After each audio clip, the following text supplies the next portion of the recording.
everyone. I just wanted to say hello before we transition to our Spooktober vibes.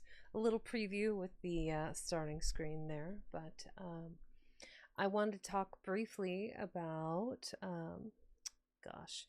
So in this picture, we have four of the main players from the villa in Switzerland. In 1816, we have Lord Byron, top right. Below him, Ben, that would be, give me a second, pull that, grab that, put that right there. Okay, so top right we have Lord Gordon Byron. Below him, lower right hand corner, we have Mary Wollstonecraft Godwin, later Mary Shelley. Below lower left, we have John William Polidori, who is my primary focus today, and above him is a painting of Percy Bysshe Shelley. So there were other authors there at this villa in 1816, but these were the primary players. Basically, what happened was these four individuals and several others stayed in this villa, and they were looking for ways to entertain themselves. There was a lot of shenanigans, a lot of spicy spicy behavior between all of the various people at that time. But one of the things that they did for entertainment was read a book of German ghost stories called Phantasmagoriana. It was translated into French, and they were able to read it. So during the course of reading these ghost stories, Lord Byron, top right, suggested that each of them write a scary story. Of course, Mary Shelley's sister, Claire Claremont, was also there, but she opted not to participate in this activity. So, Percy Shelley quickly gave up on putting together anything of note. I mean, he was a very morose and beautiful poet, but story writing was not his forte. Byron wrote a fragment, which I will read today as well, and that later became a part of his poem Mazeppa. And then, of course, Mary Godwin's tale became her short story, later became the full-length novel in 1818, Frankenstein. And then last but not least, of course, is John Polidori's story. There is a lot of rumors about the story. Allegedly, Mary said that what he offered at that introduction in 1816 was some story about a woman with a skull, but I can't find any proof of that, so I don't know how true or accurate that actually is. Then, of course, there was later in 1819, he actually published a different story called The Vampyre, and that's the one I'm going to be focused on today, which emerged allegedly from the short story that Byron submitted, a fragment, which is why I wanted to see how closely those two relate to each other and reading them back to back. Both of them are very short. So I will read them both.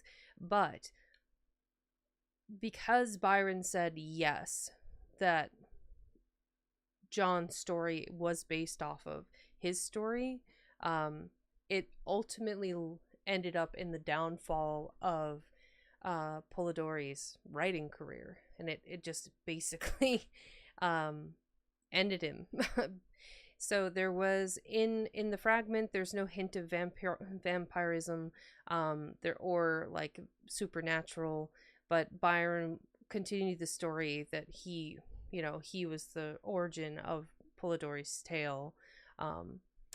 He later recanted that no, it wasn't. It was just a lot of back and forth on who's who. Similarly, Percy actually originally published Mary's story, Frankenstein, under his own name. Unfortunately, due to the era, no one believed that a woman was capable of writing a horror story, let alone what is possibly the origin of science fiction.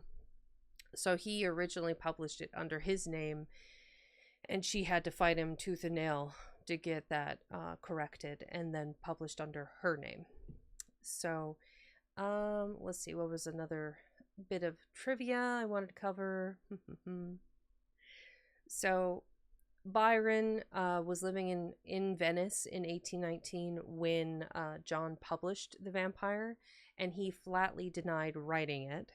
And that Byron eventually conceded that the foundation of the story was his, but I'm not sure if there's a correlation or not.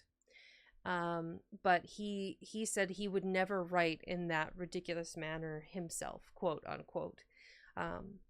So he basically sent to a publisher in England that the fragment could see how different the two stories were, and that's when Polidori got some of his credit back. It's complicated, needlessly complicated. So according to Dr. Robert Morrison, vampires of literature in folktales were considered shaggy, fetid, bestial creatures. Polidori elevated the idea of vampire to something closer to aristocracy. Morrison writes that he launched the vampire craze because in about 70 years later, Bram Stoker wrote his Dracula. And so you can definitely see the correlation with Bram Stoker, who, multiple decades later wrote his idea of a vampire based off of John Polidori's. So last year for Spooktober, I read some Edgar Allan Poe, I read Mary Shelley's Frankenstein, and then I finished with Bram Stoker's Dracula. This year, I have a couple of different tales and a couple of different books that I want to cover. The first of which, of course, will be a fragment from that 1816 adventure. The next will be a vampire, and that'll wrap up today. And then on Friday, I will be beginning The Picture of Dorian Gray by Oscar Wilde. And we'll talk about Oscar Wilde on Friday. All right, I think I've covered what I wanted to do. And I only have the first page because that was the problem.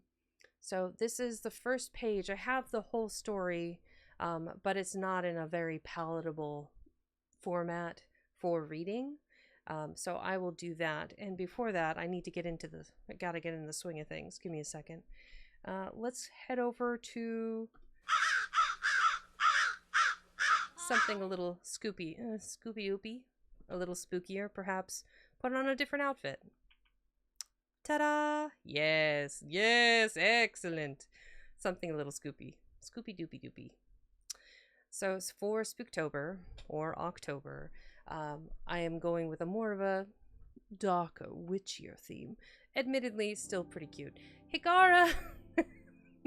Thank you. Hi Gara13 gifted 3 subscriptions to the community. That's incredible. Thank you, Hikara. Thank you for your gifted subs. Trash Maiden, Atropa, and Roostus, I hope you enjoy the emotes. And thank you for the free gifted subs. My goodness. Yes. So we are on to a fragment. You keep doing this to me, and you just make me brrr. Like my brain is going brrr. Like I can't even. Okay, so yes, this is the first page of a fragment by George Gordon Lord Byron in 1816. In the year 17, having for some time determined on a journey through countries not hitherto much frequented by travelers, I set out, accompanied by a friend whom I shall designate by the name of Augustus Darvel.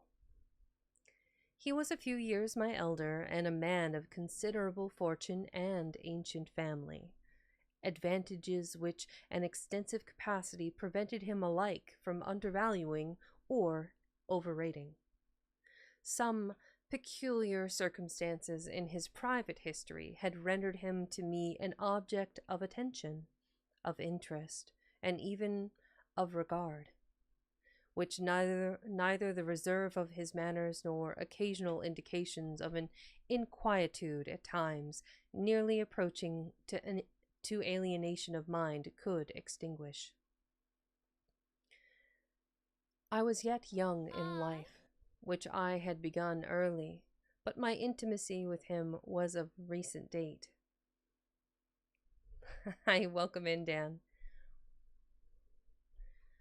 We had been educated at the same schools and university, but his progress through these had preceded mine. Put this up here. And he had been deeply initiated into what is called the world, while I was yet in my novitiate. While thus engaged, I had heard much both of his past and present life, and although in these accounts there were many and irreconcilable contradictions, I could still gather from the whole that he was a being of no common order, and one who, whatever pains he might take to avoid remark, would still be remarkable. One of these days I'll learn. Did return the books on time, but until then, dues must be paid for the library and for texts. Oh, thank you. I had cultivated his acquaintance subsequently and endeavored to obtain his friendship, but this last appeared to be unattainable. Whatever affections he might have possessed seemed now some to have been extinguished, and others to be concerted. That his feelings were acute, I had sufficient opportunities of observing, for although he had control, he could not altogether disguise them.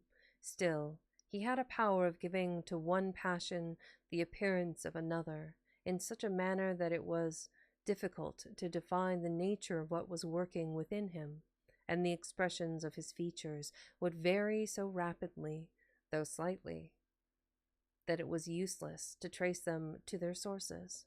It was evident that he was a prey to some cureless disquiet, but whether it arose from ambition, love, remorse, grief, from one or all of these, or merely from a morbid temperament akin to disease, I could not discover.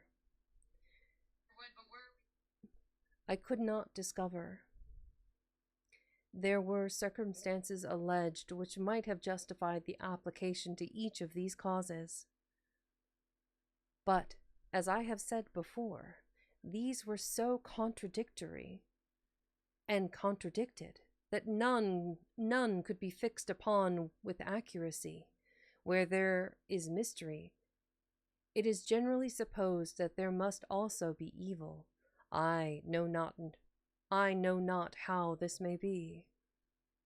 But in him there certainly was the one, though I could not ascertain the extent of the other, and felt loth, as far as regarded himself, to believe in its existence.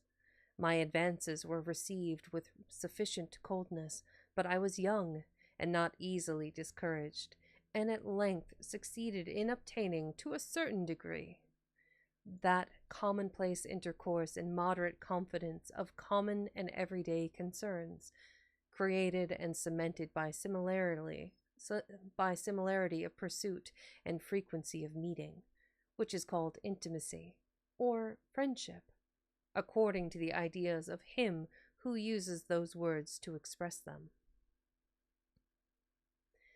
Darvall had already traveled extensively, and to him I had applied for information with regard to the conduct of my intended journey. It was my secret wish that he might be prevailed on to accompany me. Put that there for a second. And put that back up. It was also a probable hope founded upon the shadowy restlessness which I had observed in him, and to which the animation which he appeared to feel on such subjects, and his apparent indifference to all by which he was more immediately surrounded, gave fresh strength. This wish I first hinted, and then expressed. His answer, though I had partly expected it, gave me all the pleasure of surprise. He consented, and after the requisite arrangements, we commenced our voyages. After journeying through various countries of the south of Europe, our attention was turned towards the east, according to our original destination, and it was in my progress through those regions that the incident occurred upon which will turn what I may have to relate. The constitution of Darvel, which must from his appearance have been in early life more than usually robust, had been for some time gradually giving way, without the intervention of any apparent disease. He had neither cough nor hectic, yet he became daily more enfeebled. His habits were temperate, and he neither declined nor complained of fatigue. Yet he was evidently wasting away. He became more and more silent and sleepless, and at length so seriously altered that my alarm grew proportionate to what I conceived to be his danger. We had determined on our arrival at Smyrna on an excursion to the ruins of Ephesus and Sardis, from which I endeavored to dissuade him in his present state of indisposition, but in vain.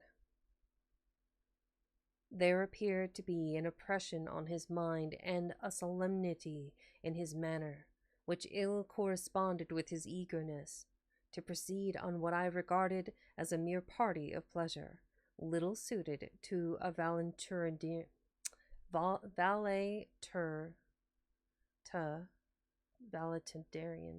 What a word. Aw, thank you. You're here to settle in. Well, welcome in. I'm reading a fragment by Lord Gordon Byron, but this is a word. Hold on. 24/7. Oh, hey, Slevin! You were reading on Sunday. I remember. Valetudinariantude. Wow, that's a word. Hold on. Valetudinarian. Now we have a word. Do. Valetudinarian. Okay. Oh, not there yet. Okay. Valetudinarian. And do a little exclamation point word. I did not know it either. Little suited to a valetudinarian, but I opposed him no longer, and in a few days we set off together, accompanied only by a surgeon and a single janizary. That's another one. We had passed halfway towards the remains of Ephesus, leaving behind us the more fertile environs of Smyrna, and were entering upon the wild and tenantless track through the marshes and defiles which lead to the few huts yet lingering over the broken columns of Diana, the roofless walls of expelled Christianity, and the still more recent but complete desolation of abandoned mosques, when the sudden and rapid illness of my companion obliged us to halt at a Turkish cemetery, the turbaned tombstones of which were the sole indication that human life had ever been a sojourner in this wilderness. The only caravanserai we had seen was left some hours behind us. Not a vestige of a town or even cottage was within sight or hope. And this, quote, city of the dead, unquote, appeared to be the sole refuge for my unfortunate friend, who seemed on the verge of becoming the last of its inhabitants. In this situation, I looked round for a place where he might most conveniently repose. Contrary to the usual aspects of Mohammedan, Mohammedan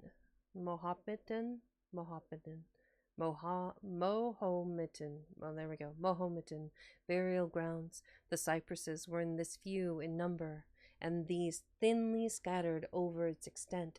The tombstones were mostly fallen and worn with age. Upon one of the most considerable of these, and beneath one of the most spreading trees, Darvell supported himself in a half-reclining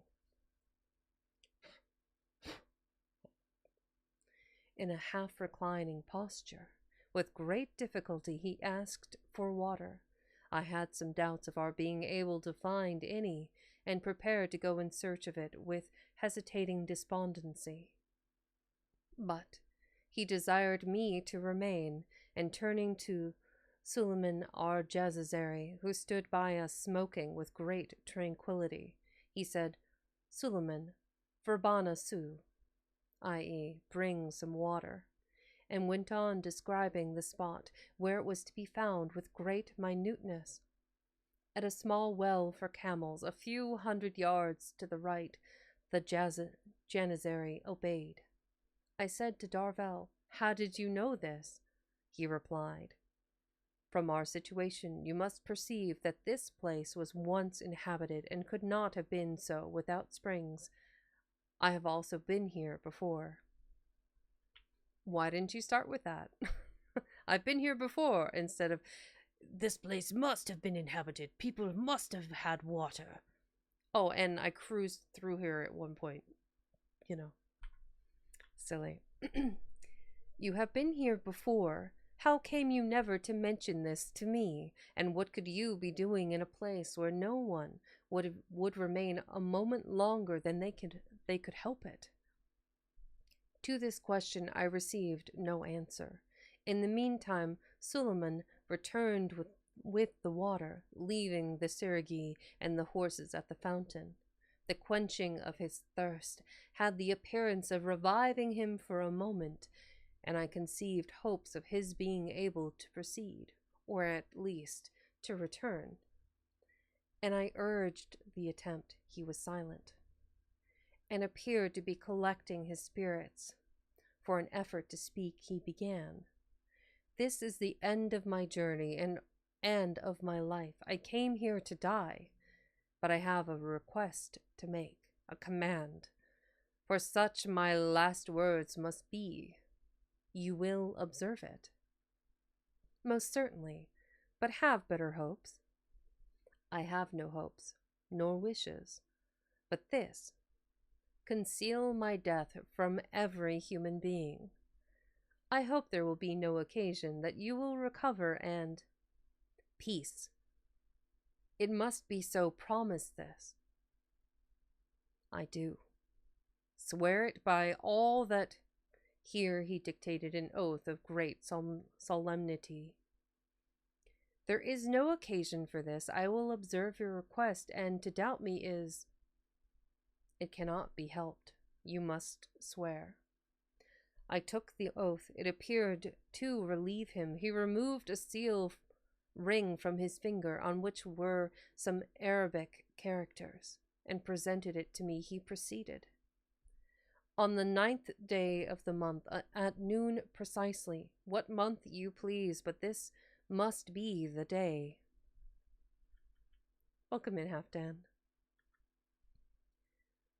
"You must fling this ring into the salt springs which run into the bay of Eleusis. The day after, at the same hour, you must repair to the ruins of the temple of Ceres, and wait 1 hour. Why? You will see. The 9th day of the month, you say? The 9th. As I observed the present with the 9th day of the month, his countenance changed, and he paused, as he sate, evidently becoming more feeble, a stork, with a snake in her beak, perched upon a tombstone near us, and without devouring her prey, appeared to be steadfastly regarding us. I know not what impelled me to drive it away, but the attempt was useless. She made a few circles in the air and returned exactly to the same spot. Darvel pointed to it and smiled. He spoke. I know not whether to himself or to me, but the words were only, "'Tis well." What is well? What do you mean? No matter. You must bury me here this evening, and exactly where that bird is now perched. You know the rest of my injunctions. He then proceeded to give me several directions as to the manner in which his death might be best concealed. After these were finished, he exclaimed, "You perceive that bird?" "Certainly." "And the serpent writhing in her beak?" "Doubtless. There is nothing uncommon in it. It is her natural prey, but it is odd that she does not devour it." He smiled in a ghastly manner and said faintly, "It is not yet time." And as he spoke, the stork flew away. My eyes followed it for a moment. It could hardly be longer than 10 might be counted. I felt Darvel's weight, as it were, increase upon my shoulder, and turning to look upon his face, perceived that he was dead. Welcome in, Valis. I was shocked with the sudden certainty that could not be mistaken. His countenance in a few minutes became nearly black. I should have attributed so rapid a change to poison had I not been aware that he had had no opportunity of receiving it unperceived. The day was declining, the body was rapidly altering, and nothing remained but to fulfill his request. With the aid of Suleiman's atagan and my own saber, we scooped a shallow grave upon the spot which Darvel had indicated. The earth easily gave way, having already received some Mahometan tenet. We dug as deeply as the time permitted us, and throwing the dry earth upon all that remained of the singular being so lately departed, we cut a few sods of greener turf from the less withered soul around us and laid them upon his sepulchre. Between astonishment and grief, I was tearless. And that is a fragment by Lord Byron. So yeah, that was what he wrote and submitted in Switzerland at the Villa Diodati. So the Villa Diodati is the source of many stories that came during that era, the summer that never ends in 1816. Byron was the chief orchestrator, perhaps. He's the one who rented the cottage. He's the one who invited everyone. He was the one that got everybody together. You gotta keep reading your anthology? Probably. But yeah, there was John Polidori, Lord Byron, Percy Bysshe Shelley, Mary Wollstonecraft Godwin, Jane Clare Claremont,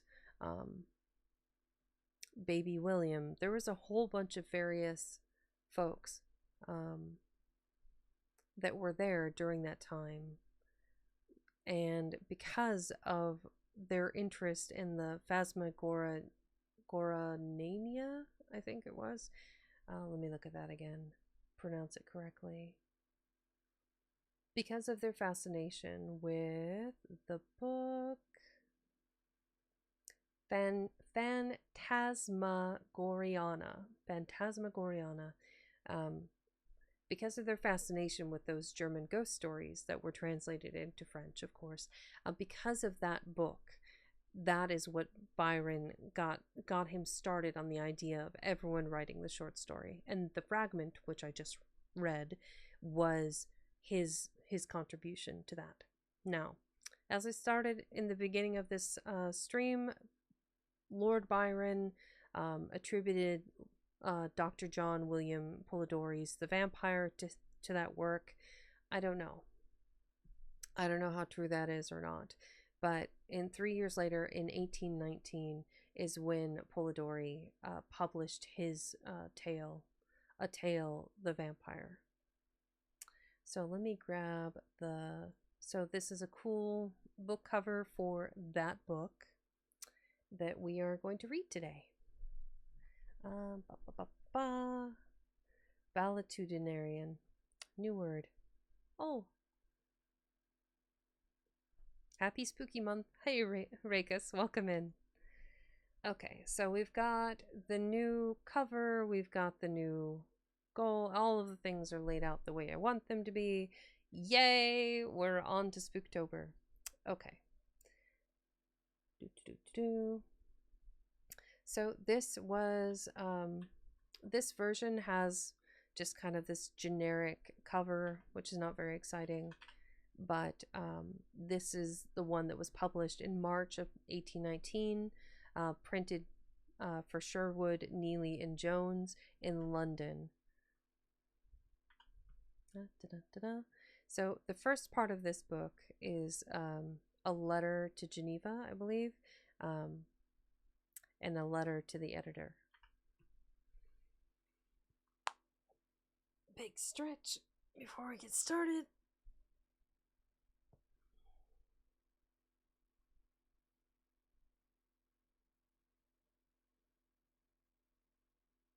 Okay. Extract of a letter from The Vampyre by John Polidori. I breathe freely in the neighborhood of this lake, and the ground upon which I tread has been subdued from the earliest ages. The principal objects which immediately strike my eye bring to my recollection scenes in which man acted the hero and was the chief object of interest. Not to look back to earlier times of battles and sieges, here in the bust of Rousseau. Here is a house with an inscription denoting that the Genevan philosopher first drew breath under its roof. A little out of town is Ferney, the residence of Voltaire, where that wonderful, though certainly in many respects contemptible, character received, like the hermits of old, the visits of pilgrims not only from his own nation, but from the farthest boundaries of Europe. Here, too, is Bonnet's abode, and a few steps beyond the house of that astonishing woman, Madame de Staël, perhaps the first of her sex, who has really proved its often claimed equality with the nobler man. We have before had women who have written interesting novels and poems, in which their tact at observing drawing-room characters has availed them, but never since the days of Heloise have those faculties which are peculiar to man been developed as a possible inheritance of woman, though even here, as in the case of Heloise, our sex have not been backward in alleging the existence of an Abelard in the person of M. Schlegel, as the inspirer of her works. But to proceed, upon the same side of the lake, Gibbon, Bonnivard, Bradshaw, and others mark, as it were, the stages of our progress. Whilst upon the other side there is one house built by Diodati, the friend of Milton, which has contained within its walls for several months that poet whom we have so often read together, and who, if human passions remain the same, and human feelings, like chords, on being swept by nature's impulses, shall vibrate as before,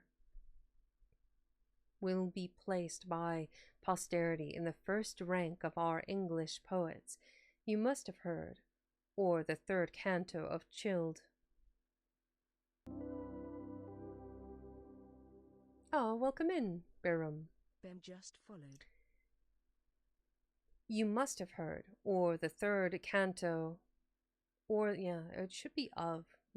You must have heard, or the third canto of Childe Harold will have informed you, that Lord Byron resided many months in this neighborhood. I went with some friends a few days ago, after having seen Fernie, to view this mansion. I trod the floors with the same feelings of awe and respect as we did, together, those of Shakespeare's dwelling at Stratford. I sat down in a chair of the saloon and satisfied myself that I was resting on what he had made his constant seat. I found a servant there who had lived with him. She, however, gave me but little information. She pointed out his bedchamber upon the same level as the saloon and dining room, and informed me that he retired to rest at 3, got up at 2, and employed himself a long time over his toilet. That he never went to sleep without a pair of pistols and a dagger by his side, and that he never ate animal food, He apparently spent some part of every day upon the lake in an English boat. There is a balcony from the saloon which looks upon the lake and the mountain Jura, and I imagine that it must have been hence he contemplated the storm so magnificently described in the third canto, for you have from here a most extensive view of all the points he is therein depicted.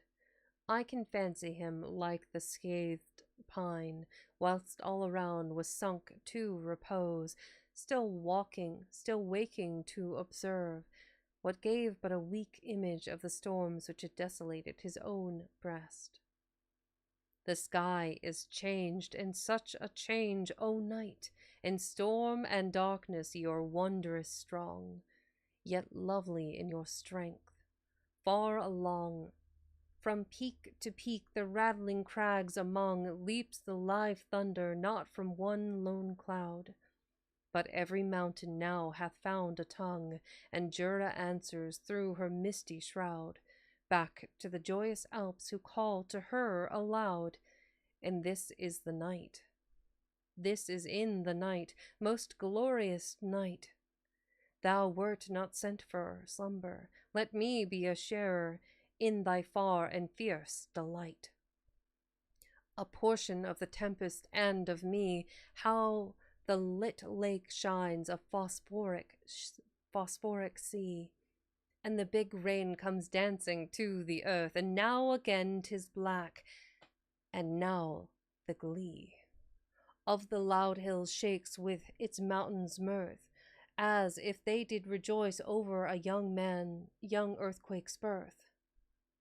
Now, where the swift Rhine cleaves his way between heights which appear as lovers who have parted in haste, whose mining depths so intervene that they can meet no more, thou broken-hearted, thou in their souls which thus each other thwarted. Love was the very root of the fond rage, which blighted their life's bloom and then departed. Itself expired, but leaving them an age of years all winter, war within themselves to wage. I went down to the little port, if I may use the expression, wherein his vessel used to lay, and conversed with the cottager who had the care of it. You may smile, but I have my pleasure in thus helping my personification of the individual I admire, by attaining to the knowledge of those circumstances which were daily around him. I have made numerous inquiries in the town concerning him, but can learn nothing. He only went into society there once, when M. Pictet took him to the house of a lady to spend the evening. They say he is a very singular man, and seem to think him very uncivil. Amongst other things they relate that having invited Pictet and Boten, Bonstetten and Bonstetten to dinner, he went on the lake to Chillon, leaving a gentleman who travelled with him to receive them and make his apologies. Another evening, being invited to the house of Lady D. H., he promised to attend, but upon approaching the windows of her ladyship's villa, and perceiving the room to be full of company, he set down his friend, desiring him to plead his excuse, and immediately returned home. This will serve as a contradiction to the report which you tell me is current in England, of his having been avoided by his countrymen on the continent. The case happens to be directly the reverse, as he has been generally sought by them, though on most occasions apparently without success. It is said, indeed, that upon paying his first visit at Coppet, following the servant who had announced his name, he was surprised to meet a lady carried out fainting. But before he had been seated many minutes, the same lady who had been so affected at the sound of his name returned and conversed with him a considerable time. Such is female curiosity and affection. He visited Coppet frequently, and of course associated there with several of his countrymen, who evinced no reluctance to meet him, whom his enemies alone would represent as an outcast. Though I have been so unsuccessful in this town, I have been more fortunate in my inquiries elsewhere. There is a society 3 or 4 miles from Geneva, the center of which is the Countess of Brias, a Russian lady, well acquainted with agreements de la société, and who had collected them round herself at her mansion. It was chiefly here, I find, that the gentleman who travelled with Lord Byron as physician sought for society. Welcome in, Jules. He used almost every day to cross the lake by himself in one of their flat-bottomed boats, and return after passing the evening with his friends about 11 or 12 at night, often whilst the storms were raging and the circling summits of the mountains around, as he became intimate from long acquaintance with several of the families in this neighbourhood. I have gathered from their accounts some excellent traits of his lordship's character, which I will relate to you at some future opportunity. I must, however, free him from one imputation attached to him, of having in his house 2 sisters as the partakers of his revels. This is, like many other charges which have been brought against his lordship, entirely destitute of truth. His only companion was the physician I have already mentioned. The report originated from the following circumstance. Mr. Percy Bysshe Shelley, a gentleman well known for extravagance of doctrine and for his daring in their profession, even to sign himself with the title of, I'm not sure what that is in Greek. I'm going to go with Eos. The title of Eos in the album of Chamonix, having taken a house below, in which he resided with Miss Morton Wollston Godwin. So that would be Miss Mary Wollaston Godwin and Miss Claremont, the daughters of the celebrated Mr. Godwin. They were frequently visitors at Diodati, and were often seen upon the lake with his lordship, which gave rise to the report, the truth of which is here positively denied. Among other things which the lady, from whom I procured these anecdotes, related to me, she mentioned the outline of a ghost story by Lord Byron. It appears that one evening Lord Byron, Mr. Percy Bysshe Shelley, the 2 ladies, and the gentleman before alluded to, after having perused a German work, which was entitled Phantasmagoriana, began relating ghost stories, when his lordship, having recited the beginning of Christabel, then unpublished, The whole took so strong a hold of Mr. Shelley's mind that he suddenly started up and ran out of the room. The physician and Lord Byron followed, and discovered him leaning against a mantelpiece with cold drops of perspiration trickling down his face after having given him something to refresh him. Upon inquiring into the cause of his alarm, they found that his wild imagination, having pictured to him the bosom of one of the ladies with eyes, which was reported of a lady in the neighborhood where he lived, he was obliged to leave the room in order to destroy the impression. It was afterwards proposed, in the course of conversation, that each of the company present should write a tale depending upon some supernatural agency, which was undertaken by Lord B., the physician, and Miss M. W. Godwin.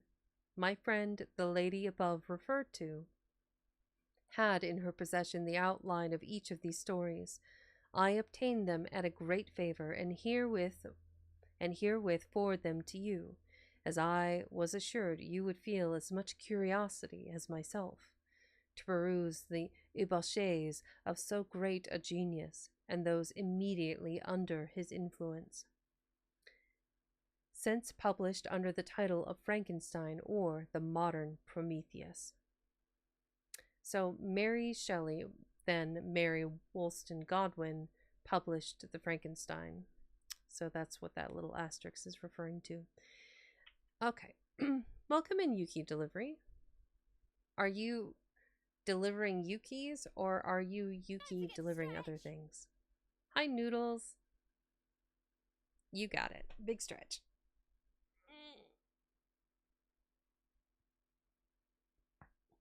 Always a good choice. Dabs. I really need to get a dab alert. I think that would be really cute. One of my favorite streamers, Roostus, who may or may not be here, he has a dab. It is so good. I think when I can get a hold of Yuki again to do more emotes, I'm gonna get another dab one done. All right, so I have digressed. We are on to the meat and potatoes of today, which is John William Polidori's The Vampyre. Okay, quick hydration.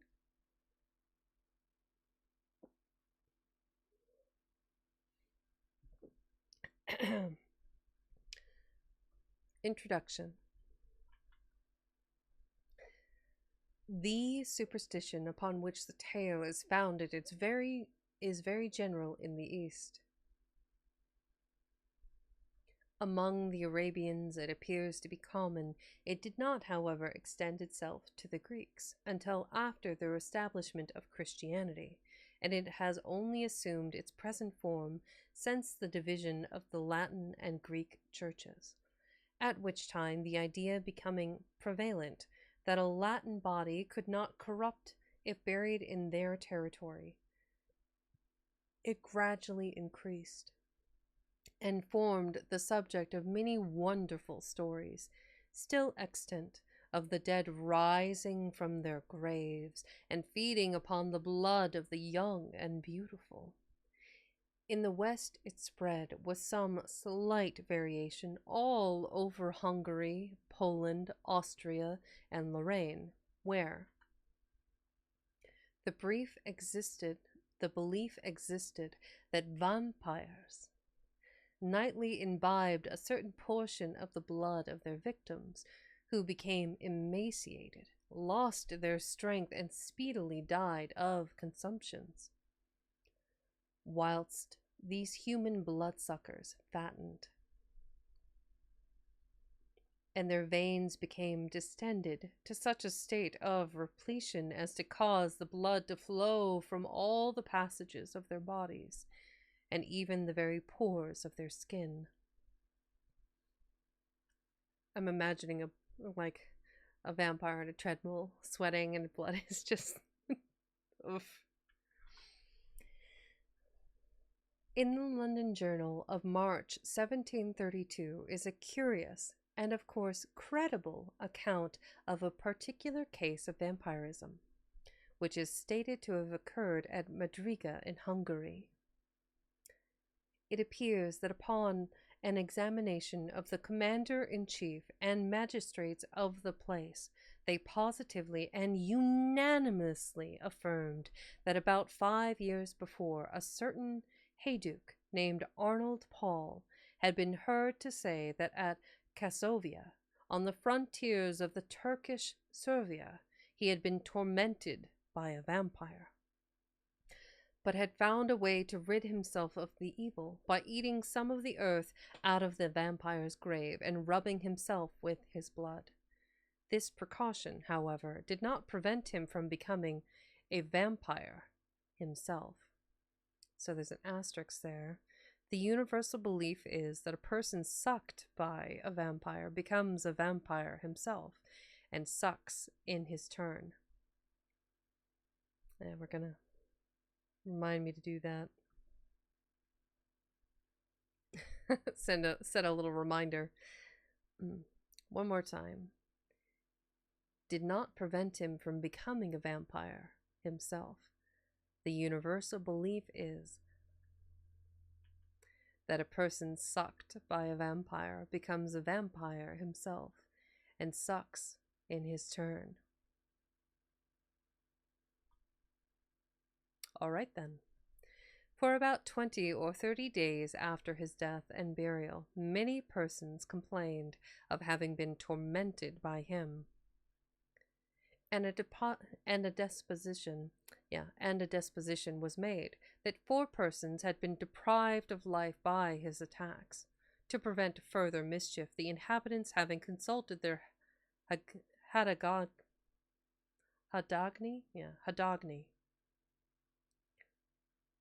took up the body and found it. So a Hadagni is a chief bailiff. Okay. Took up the body and found it, as is supposed to be usual in cases of vampirism, in cases of vampirism, fresh and entirely free from corruption, and emitting at the mouth, nose, and ears pure and florid blood. Proof having been thus obtained, they resorted to the accustomed remedy. A stake was driven entirely through the heart and body of Arnold Paul, at which he is reported to have cried out as dreadfully as if he had been alive. This done, they cut off his head, burned his body, and threw the ashes into his grave. The same measures were adopted with the corpses of those persons who had previously died from vampirism, lest they should, in their turn, become agents upon others who survived them. This monstrous rhodomontade, don't know what that word is either.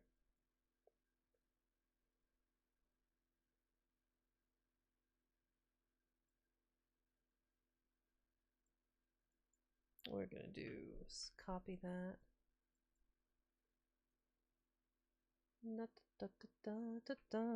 Gonna copy the word, I'm gonna look it up. Rhodomontade. Oh, hey, Mom! It has been ages. It's wonderful to see you. Rhodomontade. Okay, rhodomontade. New word. Vainglorious boasting or bragging, pretentious blustering talk. Aw, awesome. Well, welcome in. Here. You guys, if you have not seen Mom is probably one of the nicest VTubers I have encountered on all of Twitch. Shout out at Mom VT. Let's see here. Boop. Let's see what beautiful surprise. We don't know what's gonna. Like, it's Christmas. Doable, well, we're not quite there yet, but we'll get there. So thank you, Phoenix. I actually feel like my voice is really weak today. Honestly, it feels. Yesterday I kind of wore out my vocal cords, so today they feel a little rough. Yeah, like only like 2,000 items collected exactly. So that feels a little excessive. But I did want to play for at least a little bit. So I might play.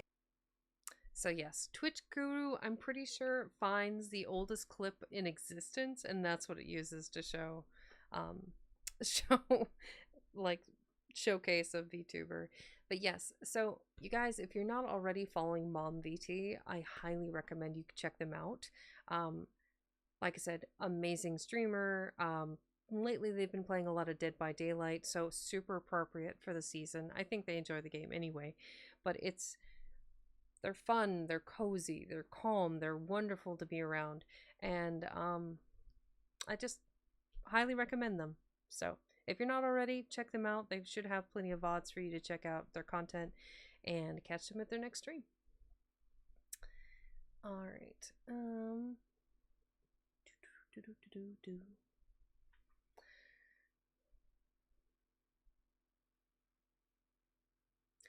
This monstrous rhodomontade is here related because it seems better adapted to illustrate the subject of the present observation than any other instance which could be adduced.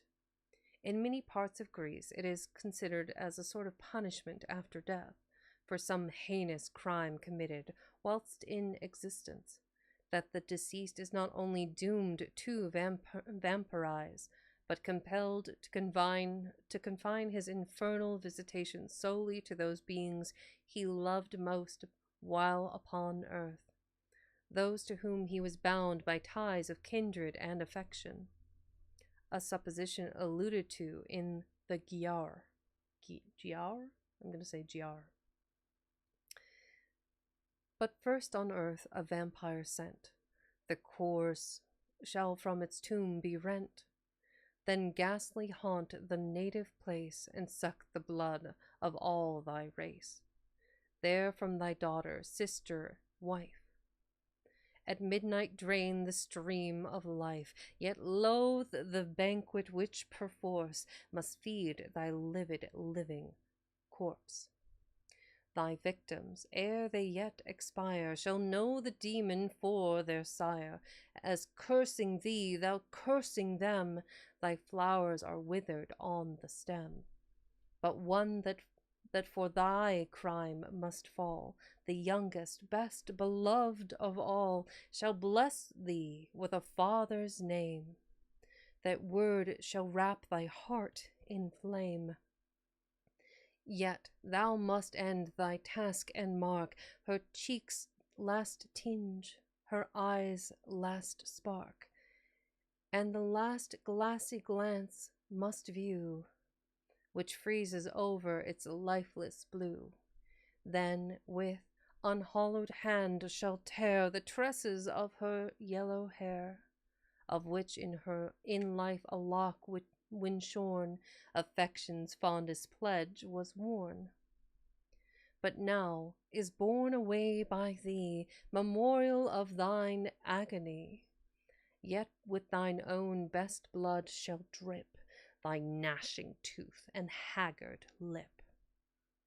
Then stalking to thy sullen grave, go, and with ghouls and afrits rave, till these in horror shrink away from spectre more accursed than they. Did John just write these poems arbitrarily and like, yeah, we're just gonna pop them into the story? These are great. Amazing.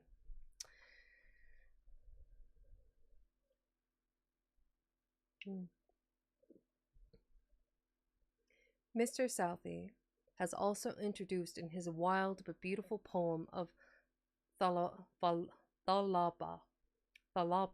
the vampire corpse of the Arabian maze Onisa, who is represented as having returned from the grave for the purpose of tormenting him she best loved whilst in existence. But this cannot be supposed to have resulted from the sinfulness of her life, she being portrayed throughout the whole of the tale as a complete type of purity and innocence.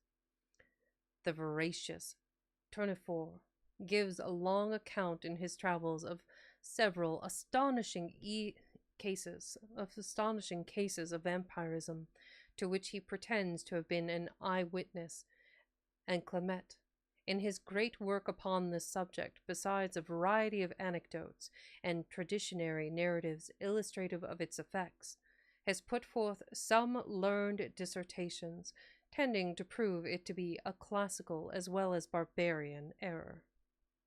Many curious and interesting notices on this singularly horrible superstition might be added, though the present may suffice for the limits of a note necessarily devoted to explanation, and which may now be concluded by merely remarking that though the term vampire is the one in most general acceptation, there are several others synonymous with it, made use of in various parts of the world. Vrukoloka, Vardulolaka, Ghoul, Borokoloka, and etc. Welcome in. Also, hi Kairu and Real Guts, welcome in. Now we're into the thick of it. You guys ready? With the way he just wrote a letter, I can't even imagine. Now, casual observation from what I've seen thus far, I can 100% see the school of writing that went into both John Polidori and Mary Shelley's style of writing. You can really feel that kind of loquacious lexicon that really sets that era of writing apart, and like that there's a palpable texture to the way the words are strung together. There's just like this oomph, this gusto, this something that gives them weight in a way that modern literature does not have. So anyway, let me drink a little bit more water here and then we'll get started.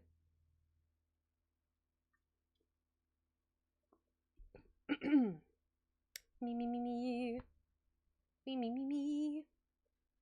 Should I? Okay, let's close that. And there. Bonk. The Vampire by John William Polidori. It happened that in the midst of the dissipations attendant upon a London winter, there appeared at the various parties of the leaders of the ton a nobleman, more remarkable for his singularities than his rank. He gazed upon the mirth around him, as if he could not participate therein. Apparently the light laughter of the fair only attracted his attention, that he might by a look quell it, and throw fear into those breasts where thoughtlessness reigned. Those who felt this sensation of awe could not explain whence it arose. Some attributed it to the dead grey eye, which, fixing upon the object's face, did not seem to penetrate, and at one glance to pierce through to the inward workings of the heart, but fell upon the cheek with a leaden ray that weighed upon the skin it could not pass. His peculiarities caused him to be invited to every house.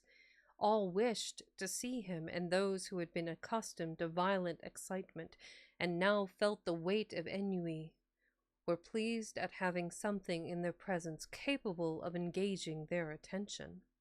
In spite of the deadly hue of his face, which never gained a warmer tint either from the blush of modesty or from the strong emotion of passion. Though its form and outline were beautiful, many of the female hunters after notoriety attempted to win his attentions and gain at least some marks of what they might term affection. Lady Mercer, who had been the mockery of every monster shewn in drawing-rooms since her marriage, threw herself in his way, and did all but put on the dress of a mountebank to attract his notice. though in vain.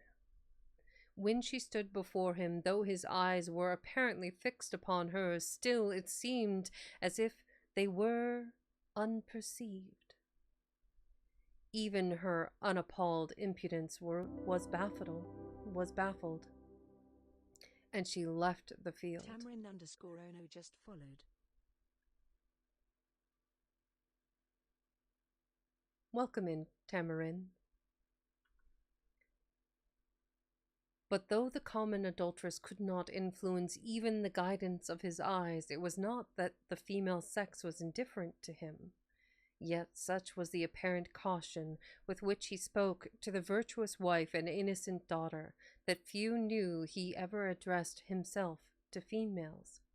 He had, however, the reputation of a winning tongue, and whether it was that it even overcame the dread of his singular character, or that they were moved by his apparent hatred of vice, he was as often among those females who form the boast of their sex from their domestic virtues, as among those who sully it by their vices. About the same time there came to London a young gentleman of the name of Aubrey. He was an orphan left with an only sister in the possession of great wealth, by parents who died while he was yet in childhood, left also to himself by guardians who thought it their duty merely to take care of his fortune, while they relinquished the more important charge of his mind to the care of mercenary subalterns. He cultivated more his imagination than his judgment. He had hence that high romantic feeling of honor and candor which daily ruins so many milliners' apprentices. He believed all to sympathize with virtue, and thought that vice was thrown in by Providence merely for the picturesque effect of the scene, as we see in romances. He thought that the misery of a cottage merely consisted in the vesting of clothes which were as warm, but which were better adapted to the painter's eye by their irregular folds and various colored patches. He thought, in fine, that the dreams of poets were the realities of life. He was handsome, frank, and rich. For these reasons, upon his entering into the gay circles, many mothers surrounded him, striving which should describe with least truth their languishing or romping favorites. The daughters, at the same time, by their brightening countenances when he approached, and by their sparkling eyes when he opened his lips, soon led him into false notions of his talents and his merit. They rizzed him so hard he thought he was better than he actually is. Oof. Attached as he was to the romance of his solitary hours, he was startled at finding that except in the tallow and wax candles that flickered, not from the presence of a ghost, but from want of snuffing, there was no foundation in real life for any of that congeries of pleasing pictures and descriptions contained in those volumes from which he had formed his study. Finding, however, some compensation in his gratified vanity, he was about to relinquish his dreams, when the extraordinary being we have above described crossed him in his career. He watched him, and the very impossibility of forming an idea of the character of a man entirely absorbed in himself, who gave few other signs of his observation of external objects, that the tacit assent of their existence implied by the avoidance of their contact, allowing his imagination to picture everything that flattered its propensity to extravagant ideas. He soon formed this object into the hero of a romance, and determined to observe the offspring of his fancy rather than the person before him, became acquainted with him, paid him attentions, and so far advanced upon his notice that his presence was always recognized. He gradually learnt that the Lord Ruthven's affairs were embarrassed, and soon found from the notes of preparation in street that he was about to travel. Desirous of gaining some information respecting this singular character who, till now, had only whetted his curiosity, he hinted to his guardians that it was time for him to perform the tour, which for many generations has been thought necessary to enable the young to take some rapid steps in the career of vice towards putting themselves upon an equality with the aged, and not allowing them to appear as if fallen from the skies. Whenever scandalous intrigues are mentioned as the subjects of pleasantry or of praise, according to the degree of skill shewn in carrying them on, they consented. And Aubrey, immediately mentioning his intentions to Lord Ruthven, was surprised to receive from him a proposal to join him.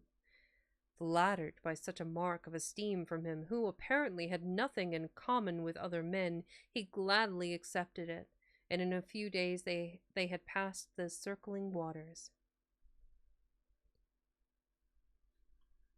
I can see the grain of truth to the story of the two men from Lord Byron's story. I can see the tiny bit of sand, the tiny grain of sand that went into the vase that is the story. I can definitely see it. And we're only a few pages in. Hitherto, Aubrey had had no opportunity of studying Lord Ruthven's character, and now he found that though many more of his actions were exposed to his view, the results offered different conclusions from the apparent motives to his conduct. His companion was profuse in his liberality. The idle, the vagabond, and the beggar received from his hand more than enough to relieve their immediate wants. But Aubrey could not avoid remarking that it was not upon the virtuous, reduced to indulgence by the misfortunes attendant even upon virtue, that he bestowed his alms. These were sent from the door with hardly suppressed sneers, but when the profligate came to ask something, not to relieve his wants, but to allow him to wallow in his lust, or to sink him still deeper in his iniquity, he was sent away with rich charity. This was, however, attributed by him to greater, I'm going to say, importunity?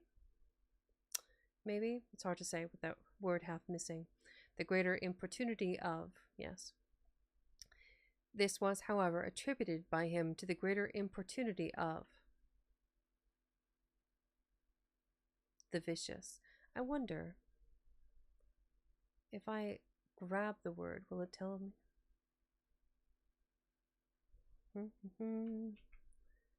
Let's see. Maybe they put it in the digital. Importunity.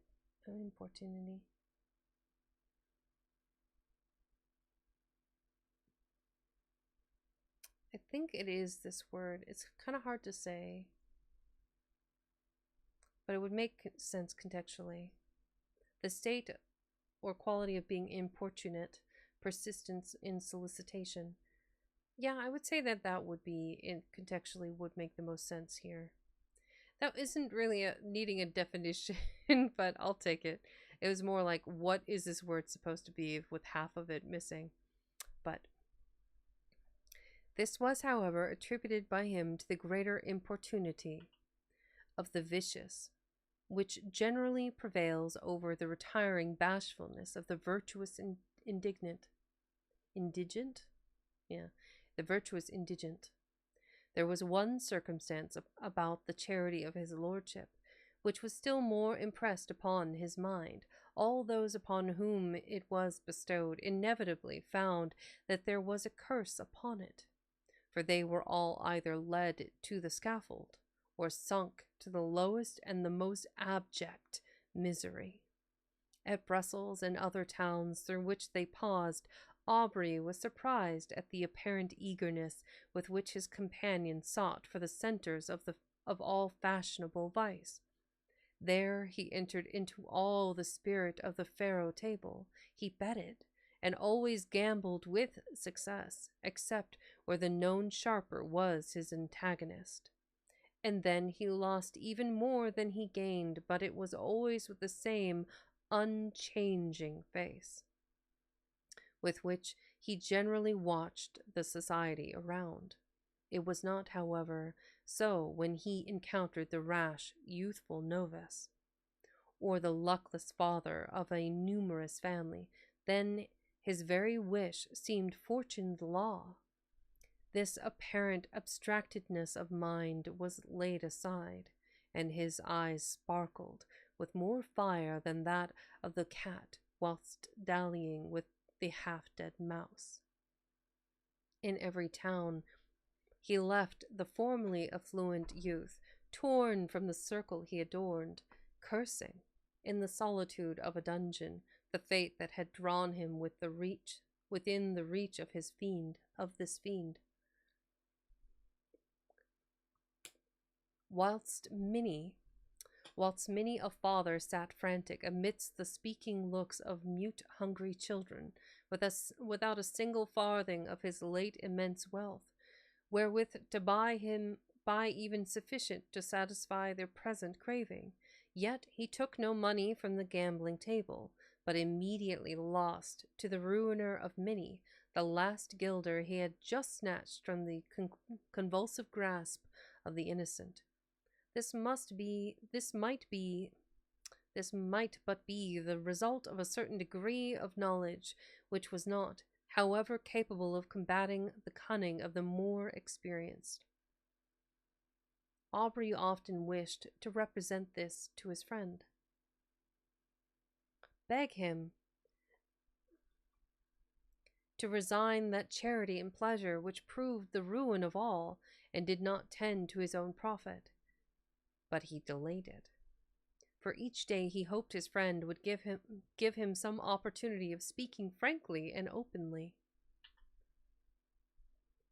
To him, however, this never occurred. Lord Ruthven, in his carriage, and amidst the various wild and rich scenes of nature, was always the same.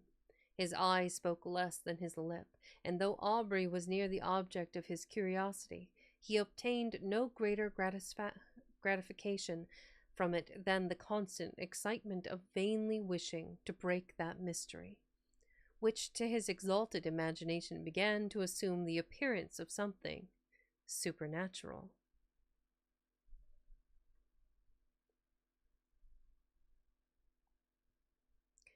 They soon arrived at Rome, and Aubrey for a time lost sight of his companion.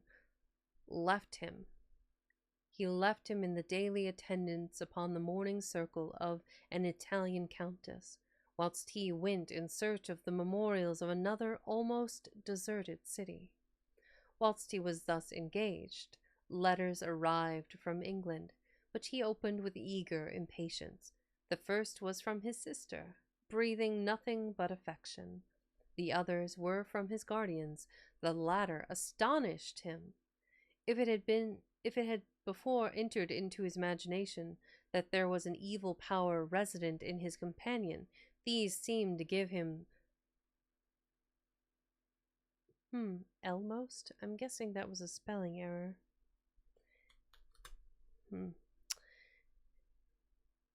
To give him most sufficient reason for the belief.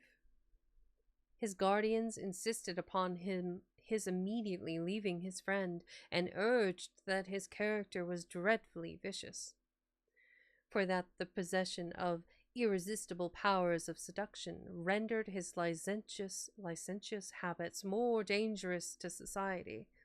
It had been discovered that his contempt for the adulteress had not originated in hatred of her character, but that he had required to enhance his gratification that his victim, the partner of his guilt, should be hurled from the pinnacle of unsullied virtue down to the lowest abyss of infamy and degradation. In fine, that all those females whom he had sought apparently and on account of their virtue, had since his departure thrown even the mask aside, and had not scrupled to expose the whole deformity of their vices to the public gaze. Spicy. Very spicy. Oof. Aubrey determined upon leaving one whose character had not yet shown a single bright point on which to rest the eye. He resolved to invent some plausible pretext for abandoning him altogether, proposing in the meanwhile to watch him more closely, and to let not slight circumstances pass by unnoticed. He entered into the same circle, and soon perceived that his lordship was endeavouring to work upon the inexperience of the daughter of the lady whose house he chiefly frequented. In Italy, it is seldom that an unmarried female is met with in society. He was therefore obliged to carry on his plans in secret, but Aubrey's eye followed him in all his windings, and soon discovered that an assignation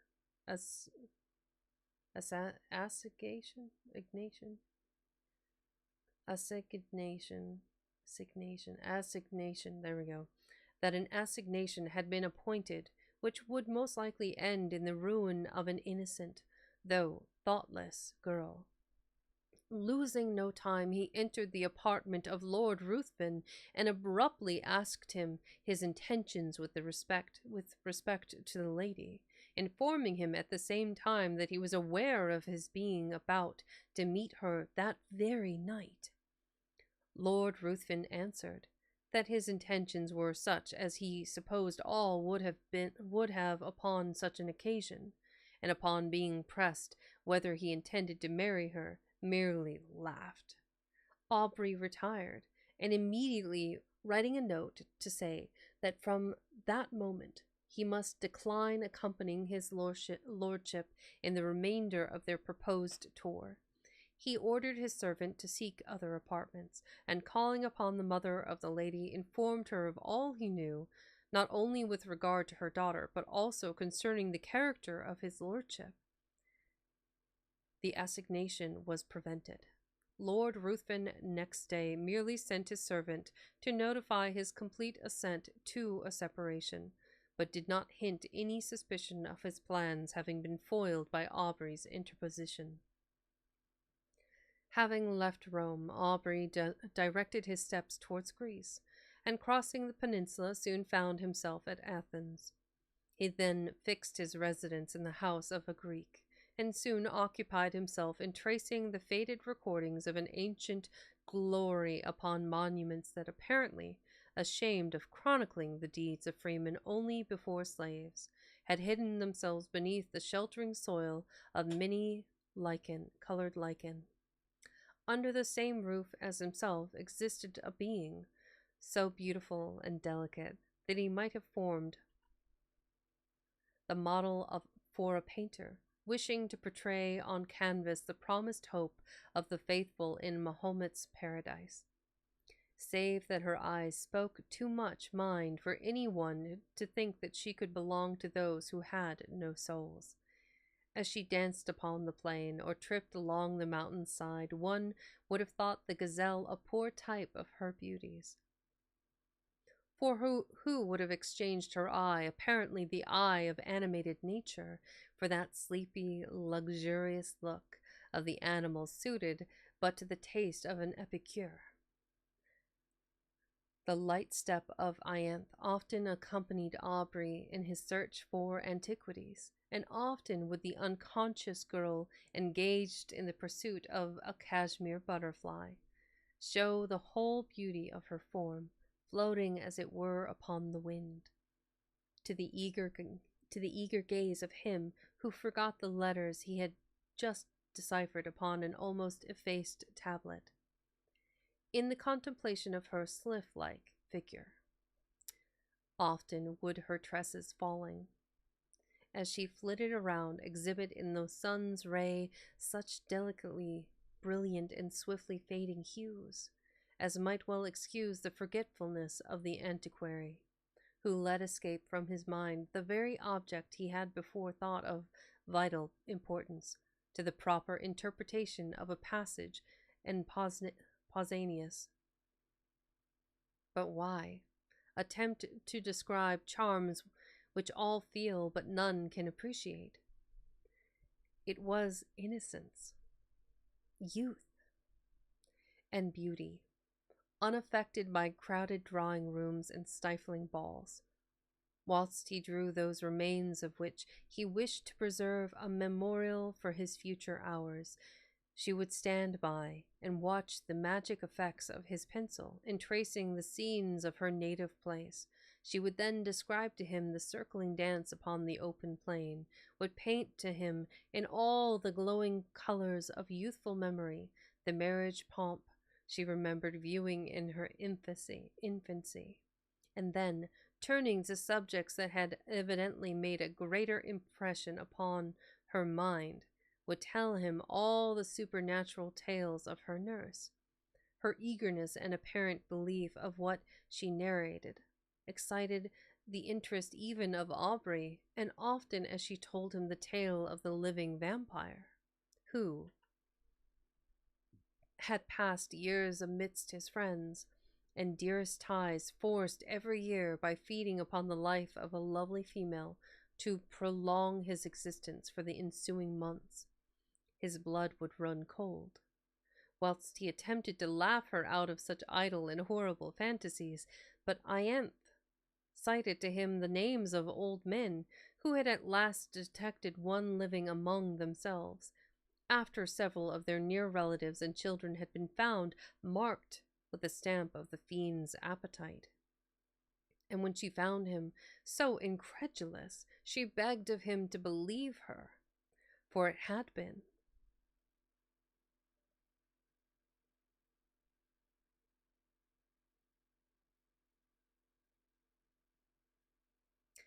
For it had been remarked that those who had dared to question their existence always had some proof given which obliged them, with grief and heartbreaking,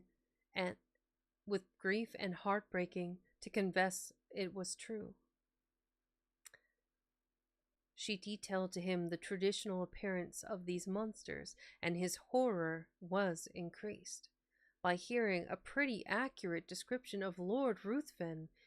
He, however, still persisted in persuading her that there could be no truth in her fears, though at the same time he wondered at the many coincidences which had all tended to excite a belief in the supernatural power of Lord Ruthven.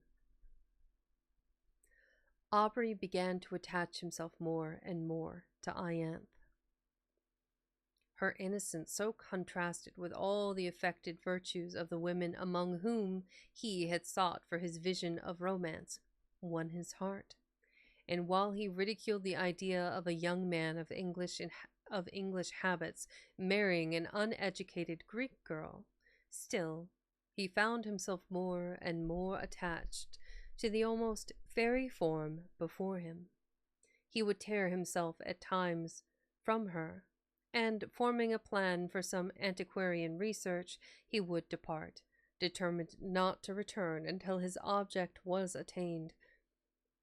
But he always found it impossible to fix his attention upon the ruins around him, whilst in his mind he retained an image that seemed alone the rightful possessor of his thoughts.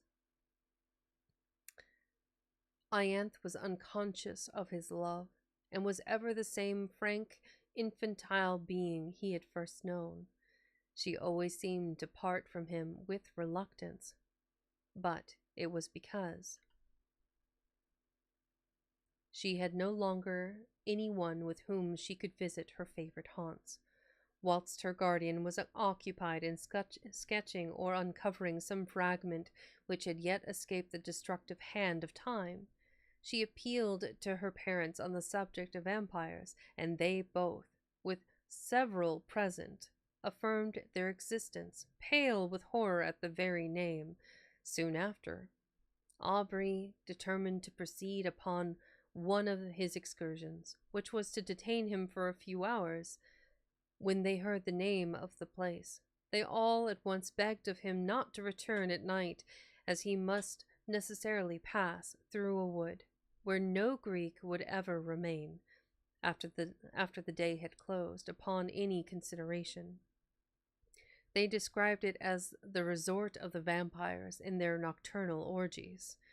He announced the most heavy evils as impending upon him who dared to cross their path. I'm going to read that whole sentence again.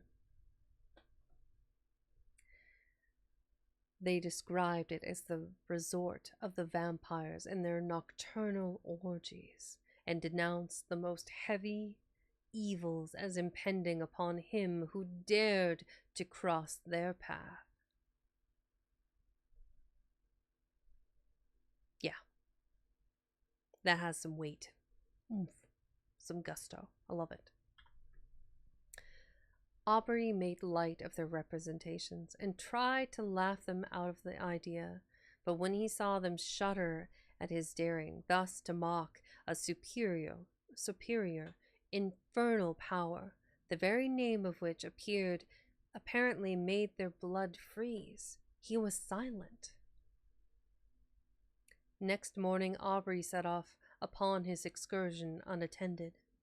He was surprised to observe the melancholy face of his host, and was concerned to find that his words mocking the belief of those horrible fiends had inspired them with such terror.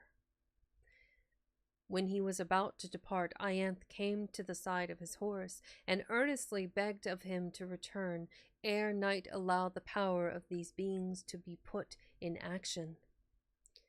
He promised. He was, however, so occupied in his research that he did not perceive that daylight would soon end, and that in the horizon there was one of these specks which, in the warmer climates, so rapidly gather into a tremendous mass, and pour all their rage upon the devoted country. He at last, however, mounted his horse, determined to make up by speed for his delay, but it was too late. Twilight in these southern climates is almost unknown. Immediately the sun sets, night begins. And ere he had advanced far, the power of the storm was above. Its echoing thunders had scarcely interval of rest. Welcome in, Forest Cabin Reads. Are you another partaker of the writing and reading category? Which, for those of you here, is probably going to be, thank you for the follow, is probably going to be the main category that I read from now. A number of us were using Reading Fun, which was a retro game, but this one is more appropriate given what we all do here. Whether you're a VTuber, PNG tuber, in real life, hand cam, face cam, reader, booktuber of some kind. Speaking of, hey Alan, another booktuber. Lurks for the homies, thank you. Thank you for the lurk. We're at a point right now, it is a little bit half past the hour. We still have quite a bit of the book to go, and I am due for an ad break. So what I'm going to do is to take a quick ad break, use the restroom, refill my water bottle all at the same time, and then we can get it out of the way and we don't have to worry about it. So sorry for those of you just joining me. I will be right back.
Okay, we are back.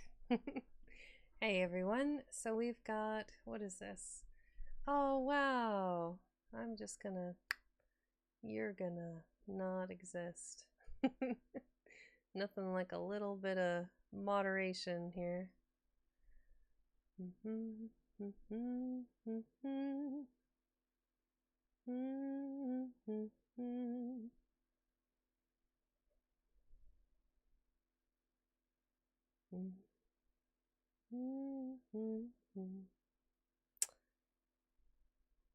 Sometimes it's rough to get the...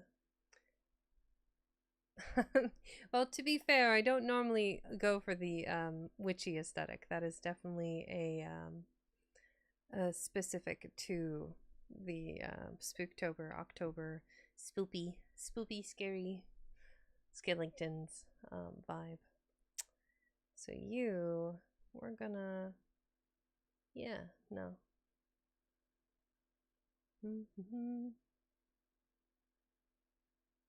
There we go. Ta-da! No more. No problems. The Hexing Cat. Yeah, that's a good one, actually. I'll note that down. It's your local librarian Hexing Cat. Yes, for Halloween. If only I had to, if I could change it temporarily, it would be one thing, but I think I'd have to wait 6 months or something before I could change it again. Hexing Cat. I might use that for the hashtag for some of the art that I've commissioned for this month. That'd be funny. All right, we are on.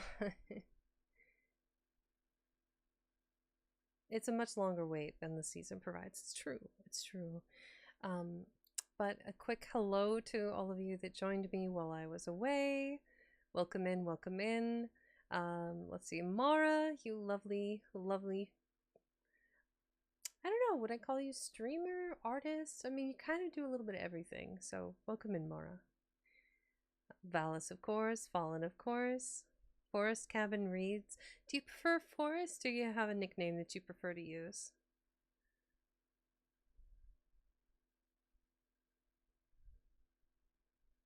Oh, okay. I love a good soothing aesthetic. So I'm glad that you're enjoying the stream. Forest or Ruru? I like Ruru. That's cute. Mara likes to call herself a gay sentient Picasso sculpture. Fair. Well, I'm glad that Picasso himself imbued you with sentience. And since Ruru is here, just so you know, this is my normal reading stream.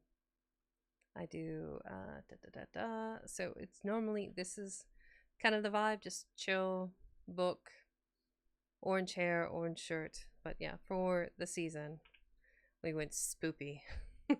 Extra scoopy for Hexing Cat. All right, we shall continue from where we left off on the story. Aw, thank you. Thank you very much. Let's see here. We left off on the first paragraph on the left page. Yeah, this story doesn't have chapters per se, so we'll just have to make do.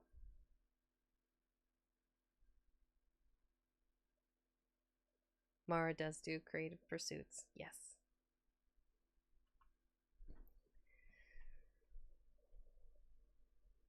Drink yes. water. I'll become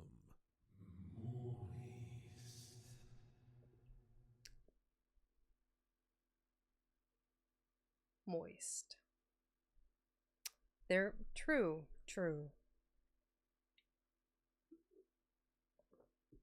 It was easier to remember between the letters and the poems, but this is just continuous.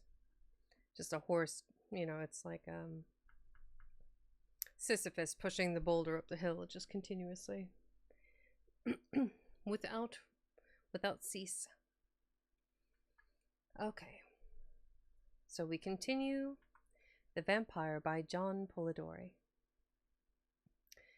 Its echoing thunders had scarcely an interval of rest. Its thick, heavy rain forced its way through the canopying foliage, whilst the blue forked lightning seemed to fall and radiate at his very feet. Suddenly his horse took fright, and he was carried with dreadful rapidity through the entangled forest. The animal at last, through fatigue, stopped, and he found, by the glare of lightning, that he was in the neighborhood of a hovel that hardly lifted itself up from the masses of dead leaves and brushwood which surrounded it. Dismounting, he approached. Nothing good this way comes. hoping to find someone to guide him to the town, or at least trusting to obtain shelter from the pelting of the storm. As he approached, the thunders, for a moment silent, allowed him to hear the dreadful shrieks of a woman mingling with the stifled, exultant mockery of a laugh, continued in one almost unbroken sound. He was startled, but roused by the thunder which again rolled over his head, he, with a sudden effort, forced open the door of the hut. He found himself in utter darkness. The sound, however, guided him. He was apparently unperceived, for though he called, still the sounds continued, and no notice was taken of him. He found himself in contact with someone, whom he immediately seized when a voice cried, "Again baffled!" to which a loud laugh succeeded, and he felt himself grappled by one whose strength seemed superhuman. Determined to sell his life as dearly as he could, he struggled, but it was in vain. He was lifted from his feet and hurled with enormous force against the ground. His enemy threw himself upon him, and kneeling upon his breast, had placed his hands upon his throat. When the glare of many torches penetrating through the hole that gave light in the day disturbed him, he instantly rose, and leaving his prey, rushed through the door, and in a moment the crashing of the branches as he broke through the wood was no longer heard.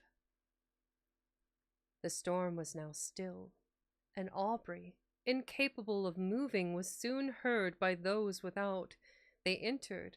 The light of their torches fell upon the mud walls, and the thatch loaded on every individual straw with heavy flakes of soot. With heavy flakes of soot. At the desire of Aubrey, they searched for her who had attracted him by her cries. He was again left in darkness. But what was his horror, when the light of the torches once more burst upon him, to perceive the airy form of his fair conductress, brought in a lifeless corpse. He shut his eyes, hoping that it was but a vision arising from his disturbed imagination, but he again saw the same form when he unclosed them, stretched by his side. There was no color upon her cheek, not even upon her lip, yet there was a stillness about her face that seemed almost as attaching as the life that once dwelt there. Upon her neck and breast was blood, and upon her throat were the marks of teeth having opened the vein. To this the men pointed, crying simultaneously, struck with horror, "A vampire! A vampire!" A litter was quickly formed, and Aubrey was laid by the side of her who had lately been to him the object of so many bright and fairy visions, now fallen with the flower of life that had died within her. He knew not what his thoughts were. His mind was benumbed, and seemed to shun reflection and take refuge in vacancy. He held almost unconsciously in his hand a naked dagger of a particular construction which had been found in the hut. They were soon met by different parties who had been engaged in the search of her whom a mother had missed. Their lamentable cries, as they approached the city, forewarned the parents of some dreadful catastrophe. To describe their grief would be impossible, but when they ascertained the cause of their child's death, they looked at Aubrey and pointed to the corpse. They were inconsolable. Both died broken-hearted. Aubrey, being put to bed, was seized with a most violent fever and was often delirious. In these intervals he would call upon Lord Ruthven and upon Ianthe. By some unaccountable combination. He seemed to beg of his former companion to spare the being he loved. At other times he would imprecate maledictions upon his head and curse him as her destroyer. Lord Ruthven chanced at this time to arrive at Athens, and from whatever motive, upon hearing the state of Aubrey, immediately placed himself in the same house and became his constant attendant. Thank you for the lurk. When the latter recovered from his delirium, he was horrified and startled at the sight of him whose image he had now combined with that of a vampire. But Lord Ruthven, by his kind words, implying almost repentance for the fault that had caused their separation, and still more by the attention, anxiety, and care which he showed, soon reconciled him to his presence. His lordship seemed quite changed. He no longer appeared that apathetic being who had so astonished Aubrey. But as soon as his convalescence began to be rapid, he again gradually retired into the same state of mind, and Aubrey perceived no difference from the former man, except that at times he was surprised to meet his gaze fixed intently upon him, with a smile of malicious exultation playing upon his lips. He knew not why, but this smile haunted him. During the last stage of the invalid's recovery, Lord Ruthven was apparently engaged in watching the tideless waves, raised by the cooling breeze, or in marking the progress of those orbs circling like our world, the moveless sun. Indeed, he appeared to wish to avoid the eyes of all. Aubrey's mind, by this shock, was much weakened, and that elasticity of spirit which had once so distinguished him now seemed to have fled forever. He was now as much a lover of solitude and silence as Lord Ruthven, but much as he wished for solitude, his mind could not find it in the neighborhood of Athens. If he sought it amidst the ruins he had formerly frequented, Ianthe's form stood by his side.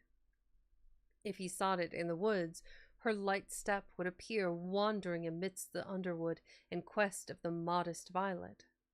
Then, suddenly turning round, would show to his wild imagination her pale face and wounded throat, with a meek smile upon her lips. He determined to fly scenes, every feature of which created such bitter associations in his mind. He proposed to Lord Ruthven, to whom he held himself bound by the tender care he had taken of him during his illness, that they should visit those parts of Greece neither had yet seen. They traveled in every direction and sought every spot to which a recollection could be attached. But though they thus hastened from place to place, yet they seemed not to heed what they gazed upon. They heard much of robbers, but they gradually began to slight these reports, which they imagined were only the invention of individuals, whose interest it was to excite the generosity of those whom they defended from pretended dangers. In consequence of thus neglecting the advice of the inhabitants, on one occasion they traveled with only a few guards, more to serve as guides than as a defense. Upon entering, however, a narrow defile, at the bottom of which was the bed of a torrent, with large masses of rock brought down from the neighboring precipices, they had reason to repent their negligence. For scarcely were the whole of the party engaged in the narrow pass when they were startled by the whistling of bullets close to their heads and by the echoed report of several guns. In an instant their guards had left them, and placing themselves behind rocks had begun to fire in the directions whence the report came.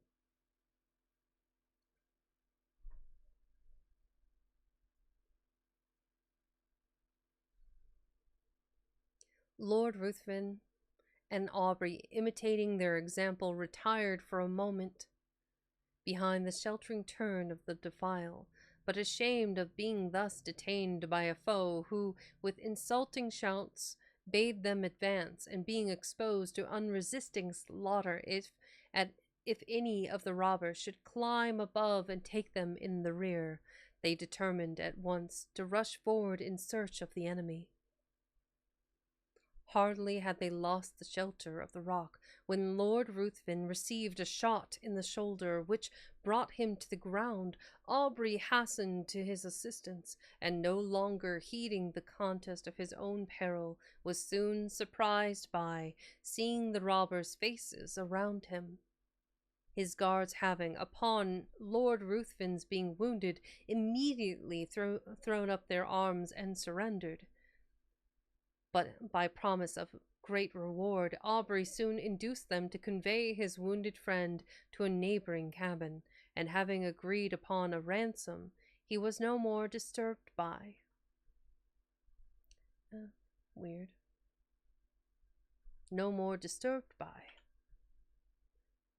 their presence. They, being content merely to guard the entrance till their comrade should return with the promised sum, for which he had an order. Lord Ruthven's strength rapidly decreased. In 2 days mortification ensued, and death seemed advancing with hasty steps. His conduct and appearance had not changed. He seemed as unconscious of pain as he had been of the objects about him. But towards the close of the last evening his mind became apparently uneasy, and his eye often fixed upon Aubrey, who was induced to offer his assistance with more than usual earnestness. "Assist me. You may save me. You may do more than that. I mean not my life. I heed the death of my existence as little as that of the passing day. But you may save my honor, your friend's honor." "How? Tell me how. I would do anything," replied Aubrey. "I need but little. My life ebbs apace. I cannot explain the whole, but if you would conceal all you know of me, my honor were free from stain in the world's mouth, and if my death were unknown for some time in England, but life, it shall not be known." "Swear," cried the dying man, raising himself with exultant violence, "swear by all your soul reveres, by all your nature fears, swear that for a year and a day you will not impart your knowledge of my crimes or death to any living being in any way, whatever may happen, or whatever you may see." His eyes seemed bursting from their sockets. "I swear," said Aubrey. He sunk laughing upon his pillow and breathed no more. Aubrey retired to rest, but did not sleep. The many circumstances attending his acquaintance with this man rose upon his mind, and he knew not why, but he remembered his oath. A cold shivering came over him, as if from the presentiment of something horrible awaiting him. Rising early in the morning, he was about to enter the hovel in which he had left the corpse, when a robber met him, and informed him that he was no longer there, having been conveyed by himself and comrades upon his retiring to the pinnacle of a neighboring mount, according to a promise they had given his lordship, that if it should be exposed to the first cold ray of the moon that rose after his death, that it should be interesting. Aubrey, astonished, and taking several of the men, determined to go and bury it upon the spot where it lay. But when he had mounted to the summit, he found no trace of either the corpse or the clothes, though the robbers swore they pointed out the identical rock on which they had laid the body. For a time his mind was bewildered in conjectures, but he at last returned, convinced that they had buried the corpse for the sake of the clothes. Weary of a country in which he had met with such terrible misfortunes, and in which all apparently conspired to heighten that superstitious melancholy that had seized upon his mind, He resolved to leave it, and soon arrived at Smyrna. While waiting for a vessel to convey him to Oronto or to Naples, he occupied himself in arranging those effects he had with him belonging to Lord Ruthven. Amongst other things, there was a case containing several weapons of offense, more or less adapted to ensure the death of the victim. There were several daggers and atagans. Whilst turning them over and examining their curious forms, what was his surprise at finding a sheath apparently ornamented in the same style as the dagger discovered in the fatal hut. He shuddered. Hastening to gain further proof, he found the weapon, and his horror may be imagined when he discovered that it fitted, though peculiarly shaped, the sheath he held in his hand. His eyes seemed to need no further certainty. They seemed gazing to be bound to the dagger, yet still he wished to disbelieve. But the particular form, the same varying tints upon the haft and sheath were alike in splendor on both, and left no room for doubt. There were also drops of blood on each. Dun dun dun. He left Smyrna, and on his way home at Rome, his first inquiries were concerning the lady he had attempted to snatch from Lord Ruthven's seductive arts. Her parents were in distress, their fortune ruined, and she had not been heard of since the departure of his lordship. Aubrey's mind became almost broken under so many repeated horrors. He was afraid that his lady had fallen a victim to the destroyer of Ianthe. He became morose and silent, and his only occupation consisted in urging the speed of the postilions as if he were going to save the life of someone he held dear. He arrived at Calais. A breeze. 1 second. Grab.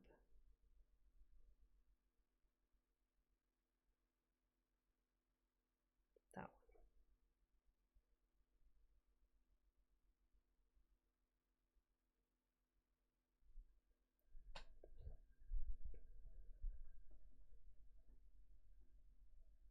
one. Take a second to hydrate.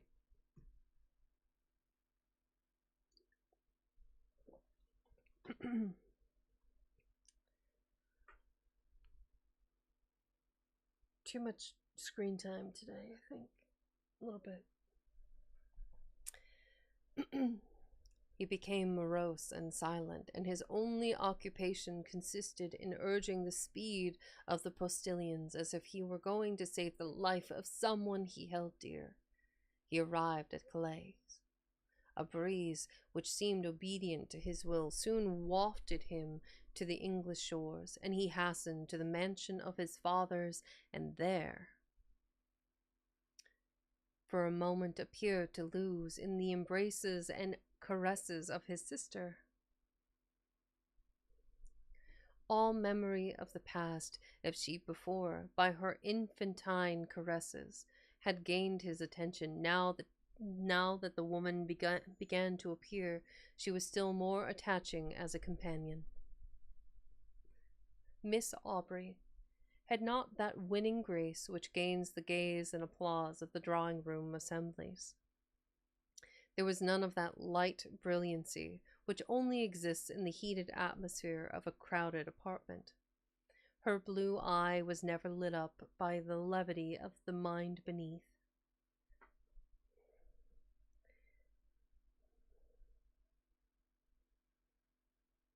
There was a melancholy charm about it, which did not seem to arise from misfortune, but from some feeling within that appeared to indicate a soul conscious of a brighter realm.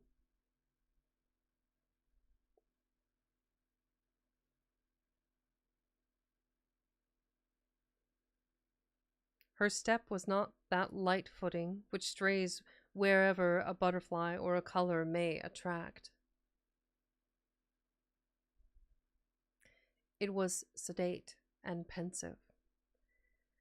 When alone, her face was never brightened by the smile of joy, but when her brother breathed to her his affection, and would in her presence forget those griefs she knew destroyed his rest, who would have exchanged her smile for that of the voluptuary.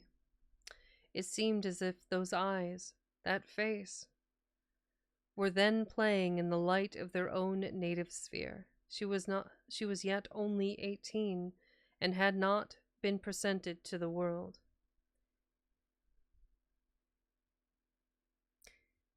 It having been thought by her guardians more fit that her presentation should be delayed until her brother's return from the continent, when he might be her protector. It was now therefore resolved that the next drawing room, which was fast approaching, should be the epoch of her entry into the busy scene. Aubrey would rather have remained in the mansion of his fathers,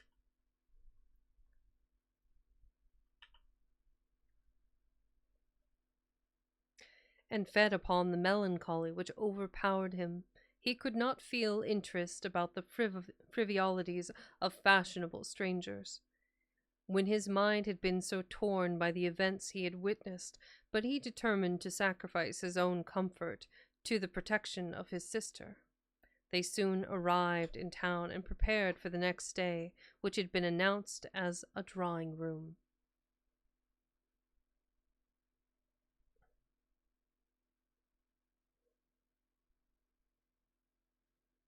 The crowd was excessive. A drawing room that had not been held for a long time, and all who were anxious to busk in the smile of royalty hastened thither. Aubrey was there with his sister, while he was standing in a corner by himself, heedless of all around him, engaged in the remembrance that the first time he had seen Lord Ruthven was in that very place. He felt himself suddenly seized by the arm, and a voice he recognized too well sounded in his ear. "Remember your oath." He had hardly courage to turn, fearful of seeing a spectre that would blast him, when he perceived at a little distance the same figure which had attracted him notice on the spot, upon his first entry into society. He gazed till his limbs, almost refusing to bear their weight, he was obliged to take the arm of a friend, and forcing a passage through the crowd, he threw himself into his carriage, and was driven home. He paced the room with hurried steps, and fixed his hands upon his head, as if he were afraid his thoughts were bursting from his brain. Lord Ruthven again before him, circumstances started up in dreadful array. The dagger, his oath. He roused himself. He could not believe it possible. The dead rise again.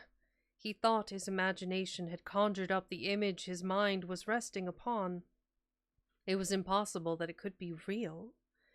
He determined, therefore, to go again into society, for though he attempted to ask concerning Lord Ruthven, the name hung upon his lips, and he could not succeed in gaining information. He went a few nights after with his sister to the assembly of a near relation.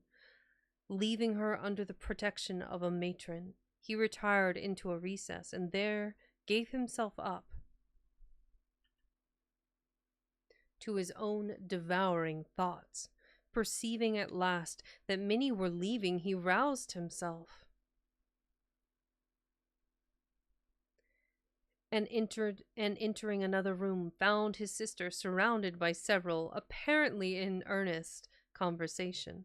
He attempted to pass and get near her, when one, whom he requested to move, turned round and revealed to him those features he most abhorred. He sprang forward, seized his sister's arm, and with hurried step forced her towards the street. At the door he found himself impeded by the crowd of servants who were waiting for their lords, and while he was engaged in passing them, he again heard that voice whisper close to him, "Remember your oath." He did not dare to turn, but hurrying his sister soon reached home. Aubrey became almost distracted.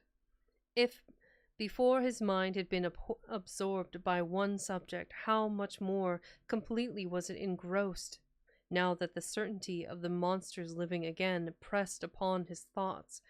His sister's attentions were now unheeded, and it was in vain that she entreated him to explain to her what had caused his abrupt conduct.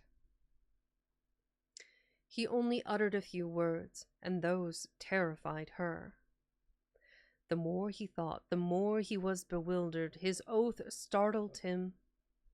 Was he then to allow this monster to roam, bearing ruin upon his breath amidst all he held dear, and not avert its progress?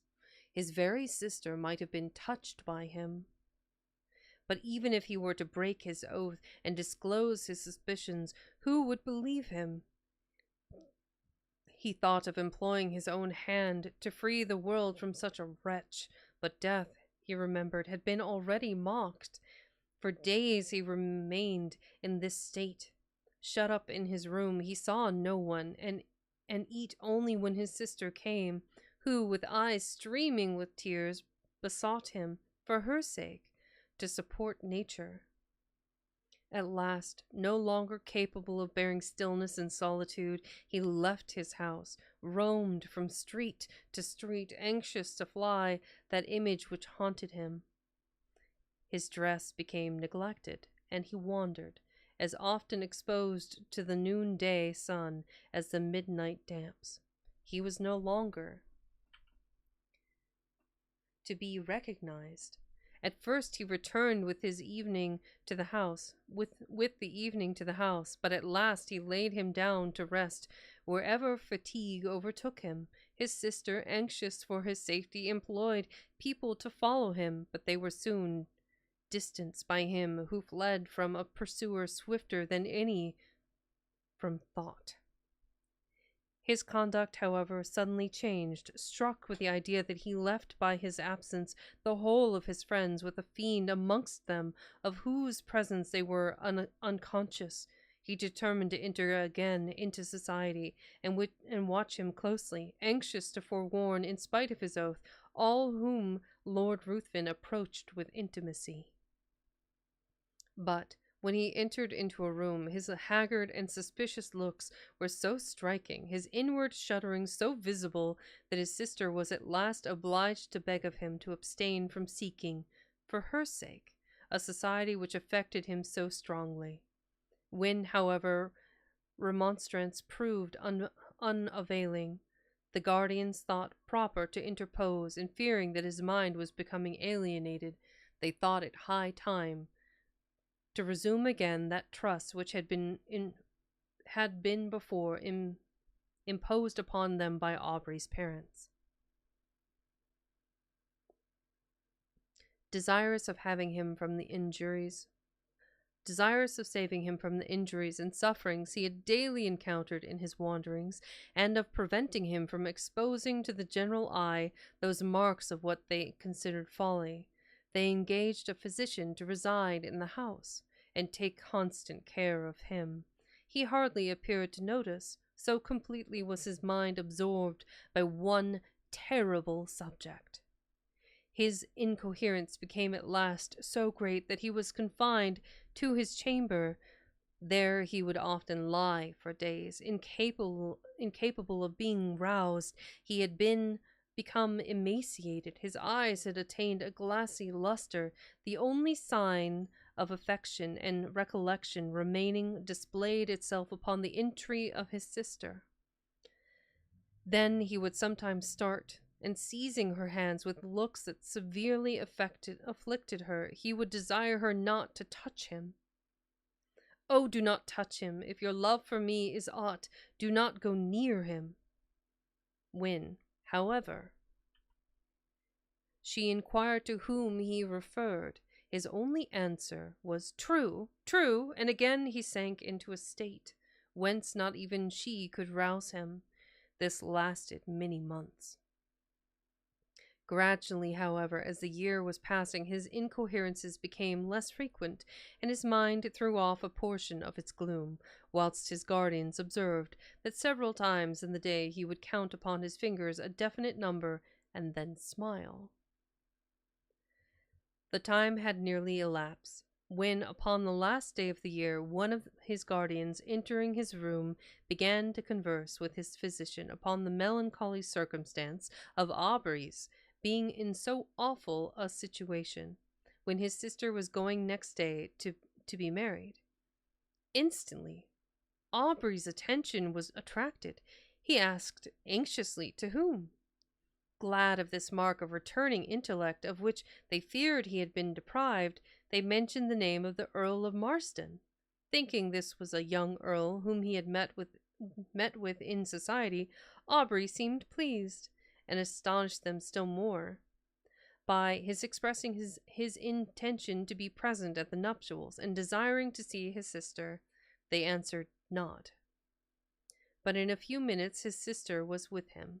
He was apparently again capable of being affected by the influence of her lovely smile, for he pressed her to his breast and kissed her cheek, wet with tears, flowing at the thought of her brother's being once more alive to the feelings of affection. He began to speak with all his wonted warmth, and to congratulate her upon her marriage with a person so distinguished for rank and every accomplishment, when he suddenly perceived a locket upon her breast. Opening it, what was his surprise at beholding the features of the monster who had so long influenced his life. He seized the portrait in a paroxysm of rage, and trampled it underfoot. Upon her asking him why he thus destroyed the resemblance of her future husband, he looked as if he did not understand her. Then, seizing her hands and gazing on her with a frantic expression of countenance, he bade her swear that she would never wed this monster, but he could not advance. It seemed as if that voice again bade him remember his oath. He turned suddenly round, thinking Lord Ruthven was near him, but saw no one. In the meantime, the guardian and physicians, who had heard the whole and thought this was but a return of his disorder, entered, and forcing him from Miss Aubrey, desired her to leave him. He fell upon his knees to them. He implored, he begged of them to delay but for one day. They, attributing this to the insanity they imagined had taken possession of his mind, endeavored to pacify him, and retired. Lord Ruthven had called the morning after the drawing room, and had been refused with everyone else. When he heard of Aubrey's ill health, he readily understood himself to be the cause of it, but when he learned that he was deemed insane, his exultation and pleasure could hardly be concealed from those among whom he had gained this information. He hastened to the house of his former companion, and by constant attendance, and the pretense of great affection for the brother and interest in his fate, he gradually won the ear of Miss Aubrey. Who could resist his power? His tongue had dangers and toils to recount, could speak of himself as of an individual having no sympathy with any being on the crowded earth, save with her to whom he addressed himself, could tell how, since he knew her, his existence had begun to seem worthy of preservation, if it were merely that he might listen to her soothing accents. In fine, he knew so well how to use the serpent's art, or such was the will of fate, that he gained her affections, the title of the elder branch falling at length to him. He obtained an important embassy, which served as an excuse for hastening the marriage, in spite of her brother's deranged state, which was to take place the very day before his departure for the continent. Aubrey, when he was left by the physician and his guardians, attempted to bribe the servants, but in vain. He asked for pen and paper. It was given him. He wrote a letter to his sister, conjuring her, as she valued her own happiness, her own honor, and the honor of those now in the grave who once held her in their arms as their hope and the hope of their house, to delay but for a few hours that marriage, on which he denounced the heavy curses. The servants promised that they would deliver it, but giving it to the physician, he thought it better not to harass any more the mind of Miss Aubrey by what he considered the ravings of a maniac. Night passed on without rest to the busy inmates of the house, and Aubrey heard with a horror that may more easily be conceived than described the notes of busy preparation. Morning came, and the sound of carriages broke upon his ear. Aubrey grew almost frantic. The curiosity of the servants at last overcame their vigilance. They gradually stole away, leaving him in the custody of a helpless old woman. He seized the opportunity. With one bound was out of the room, and in a moment found himself in the apartment where all were nearly assembled.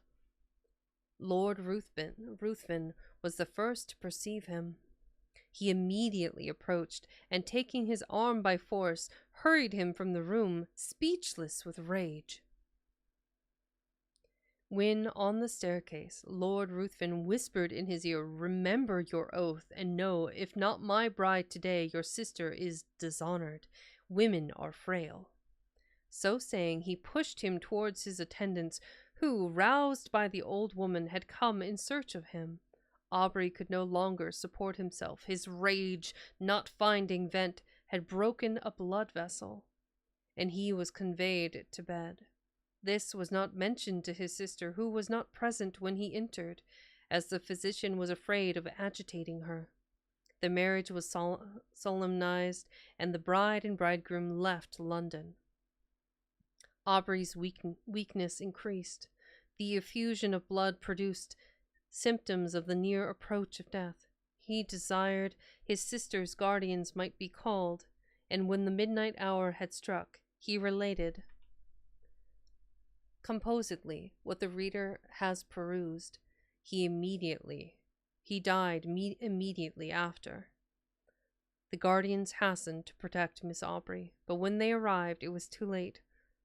Lord Ruthven had disappeared, and Aubrey's sister had glutted the thirst of a vampire. Oof. So, unfortunately, Aubrey and his sister passed away. Wow. Wow. So that was the entirety of the Vampire. The rest, I think, is just more recounting of the experiences of John Polidori in Lord Byron's house. But he tried. He really did try to prevent that most unfortunate act upon his sister. He tried. Unfortunately, he failed. So, and the vampire got away. And he waddled away, waddle.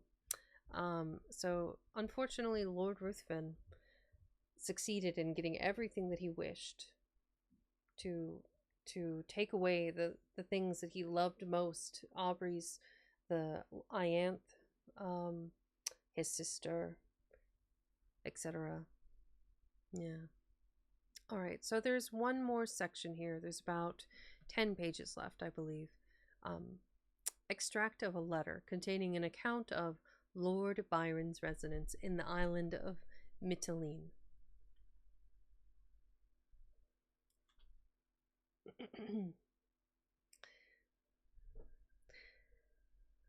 Account of Lord Byron's residence. The world was all before him when to choose his place of rest, and Providence his guide. Quote, unquote. In sailing through the Grecian archipelago, on board one of His Majesty's vessels, in the year 1812, we put into the harbour of Mytilene, in the island of that name. The beauty of this place, and the certain supply of cattle and vegetables always to be had there, induced many British vessels to visit it, both men of war and merchantmen. And though it lies rather out of the track for ships bound to Smyrna, its bounties amply repay for the deviation of a voyage. We landed, as usual, at the bottom of the bay, and whilst the men were employed in watering, and the pursuer bargaining for cattle with the natives, the clergyman and myself took a ramble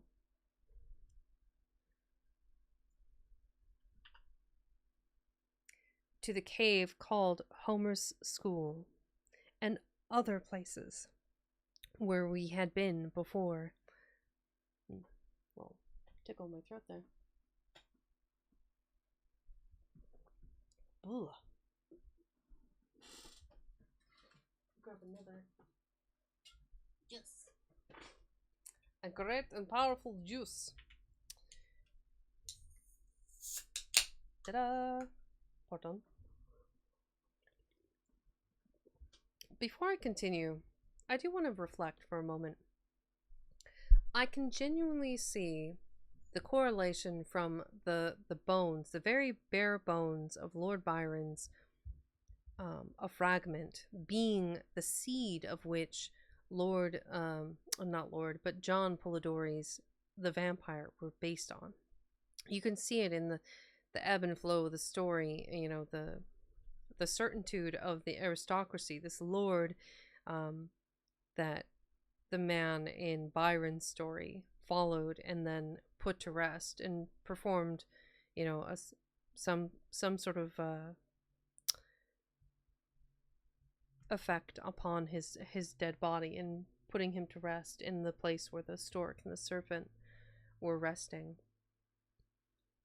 That story, and he said like a 9th day of the 9th months from hence, you know, it's kind of an interesting idea conceptually. And then the vampire was like a year and a day, so some deviation, but there's so many through lines and similarities. I can definitely see why people are like, oh, did Lord Byron write this? No, but I will say that it probably would have gone better for John if he had actually said, yeah, some of the original basis for this is based off of Lord Byron's work. But yeah, he lost everything in his perfidy, I guess, of what he chose to do and to publish. And Lord Byron was probably, I don't know, angry, like just upset by the whole situation. Time moves differently when you're close to Byron's Island, possibly.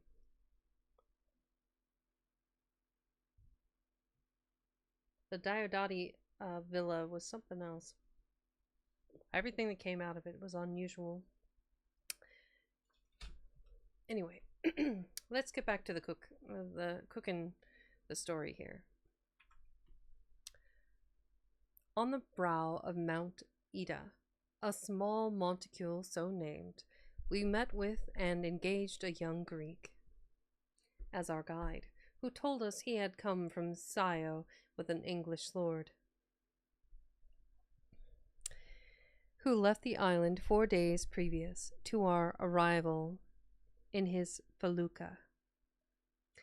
He engaged me as a pilot, said the Greek, and would have taken me with him, but I did not choose to quit Mytilene, where I am likely to get married. He was an odd but a very good man. The cottage over the hill facing the river belongs to him, and he has left an old man in charge of it.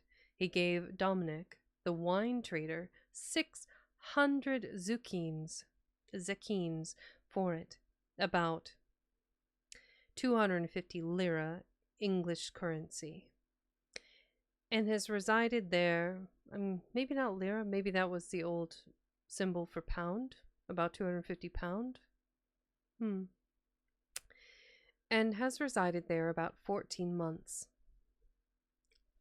Though not constantly, for he sails in his felucca very often to the different islands. This account excited our curiosity very much, and we lost in no time in hastening to the house where our countryman had resided. We were kindly received by an old man, who conducted us over the mansion. It consisted of 4 apartments on the ground floor, an entrance hall, a drawing room, a sitting parlor, and a bedroom, with a spacious closet annexed. They were all simply decorated, plain green-stained walls, marble tables on either side, a large myrtle in the center, and a small fountain beneath, which could be made to play through the branches by moving a spring fixed in the side of a small bronze Venus, in a leaning posture. A large couch or sofa completed the furniture. In the hall stood 6 English cane chairs and an empty bookcase. There were no mirrors, not a single painting. The bedchamber had merely a large mattress spread on the floor, with 2 stuffed cotton quilts and a pillow. The common bed throughout grease. In the sitting room we observed a marble recess, formerly, the old man told us, filled with books and papers, which were then in a large seaman's chest in the closet. It was open, but we did not think ourselves justified in examining the contents. On the table of the recess lay Voltaire's Shakespeare's, Boileau's and Rousseau's works complete. Volney's Ruins of Empire, Zimmermann in the German language, Klopstock's Messiah, Kotzebue's novel, Schiller's play of the robbers, Milton's Paradise Lost, an Italian edition printed at Parma in 1810, several small pamphlets from the Greek press at Constantinople, much torn, but no English book of any description. Most of these books were filled with marginal notes written with a pencil in Italian and Latin. The Messiah was literally scribbled all over and marked with slips of paper, on which also were remarks. The old man said the Lord had been reading these books the evening before he sailed, and forgot to place them with the others, but, said he, there they must lie until his return, for he is so particular that were I to move one thing without orders, he would frown upon me for a week together. He is other ways very good. I once did him a service, and I have the produce of this farm for the trouble of taking care of it, except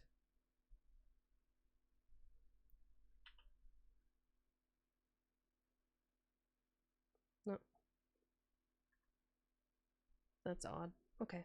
Except 20 zecchines, which I pay to an aged Armenian who resides in a small cottage in the wood, and whom the Lord brought here from Adrianople. I do not know for what reason. The appearance of the house externally was pleasing. The portico in front was 50 paces long and 14 broad, and the fluted marble pillars, which black plinths and fretwork cornices.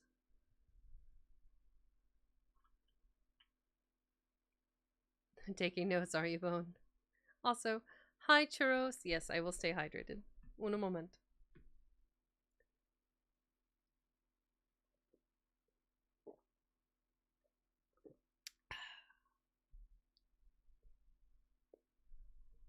There we go. Hi. Also, for those of you not aware, Churros was the artist that did the design for my panels. If you check out my main channel, the About Me section. Very cute. Also great artist.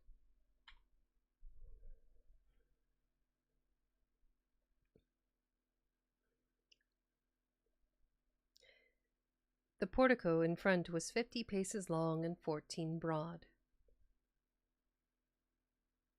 and the fluted marble pillars with black plinths and fretwork cornices, as it is now customary in Grecian architecture, were considerably higher than the roof. The roof, surrounded by a light stone balustrade, was covered by a fine Turkey carpet, beneath an awning of strong coarse linen. Most of the housetops are thus furnished, as upon them the Greeks passed their evenings in smoking, drinking light wines such as a lacrima Christe, eating fruit and enjoying the evening breeze. On the left hand, as we entered the house, a small streamlet glided away. Grapes, oranges, and limes were clustering together on its borders, and under the shade of two large myrtle bushes, a marble seat with an ornamental wooden back was placed, on which we were told the Lord passed many of his evenings. And the Lord passed many of his evenings and nights till 12 o'clock, reading, writing, and talking to himself.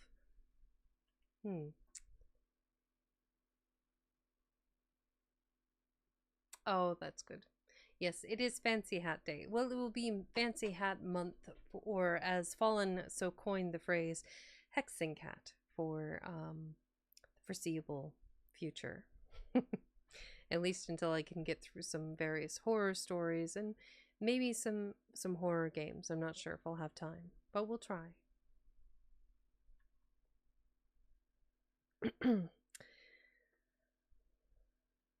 I suppose. We're told the Lord passed many of his evenings and nights till 12 o'clock, reading, writing, and talking to himself.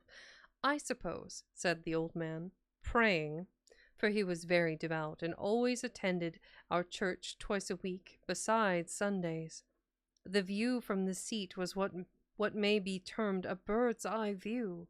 A line of rich vineyards led the eye to Mount Calca, covered with olive and myrtle trees in bloom.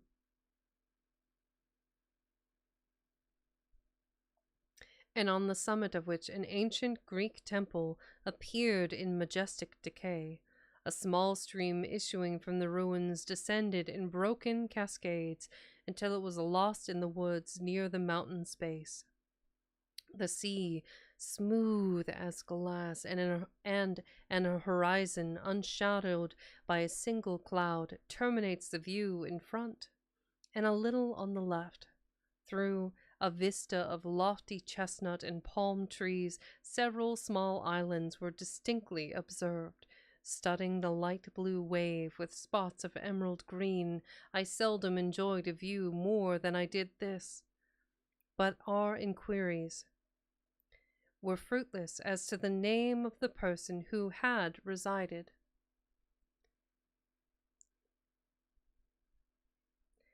in this romantic solitude. None knew his name but Dominic, his banker, who had gone to Candia. The Armenian, said our conductor, could tell, but I am sure he will not. And cannot you tell, old friend? Said I. If I can, said he, I dare not. We had not time to visit the Armenian, but on our return to the town we learnt several particulars of the isolated lord. He had portioned 8 young girls when he was last upon the island, and even danced with them at the nuptial feast. He gave a cow to one man, horses to others, and cotton and silk to the girls who lived by weaving these articles.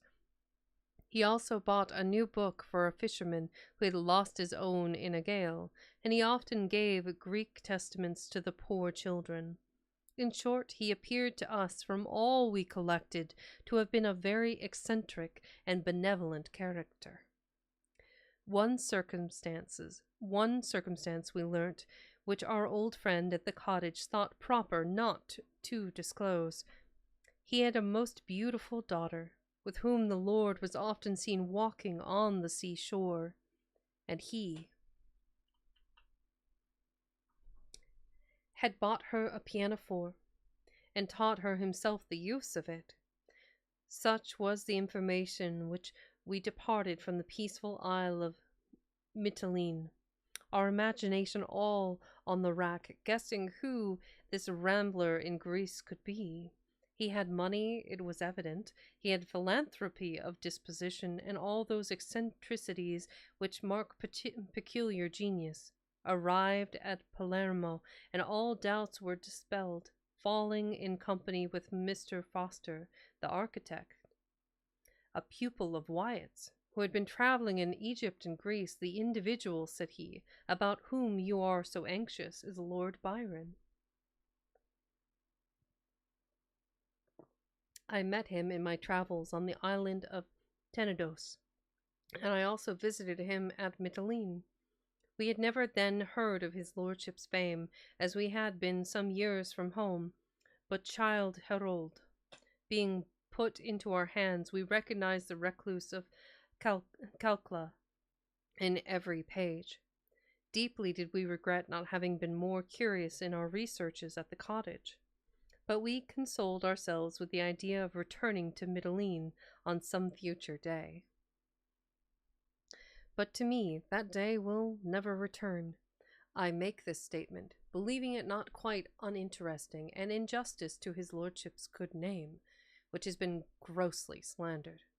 He has been described as of an unfeeling disposition, adverse to associating with human nature, or contributing in any way to soothe its sorrows or add to its pleasures. As someone who read Lord Byron's poetry, I disagree.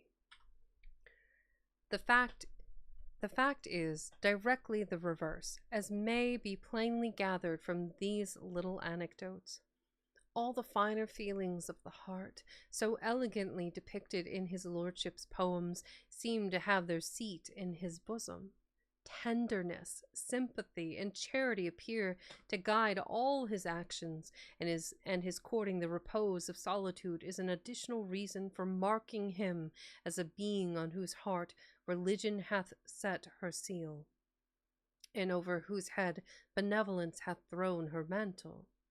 No man can read the preceding pleasing, quote, traits, unquote, without feeling proud of him as a countryman. With respect to his loves or pleasures, I do not assume a right to give an opinion. Reports are ever to be received with caution, particularly when directed against man's moral integrity. And he who dares justify himself before that awful tribunal, where all must appear, alone may censure the errors of a fellow mortal.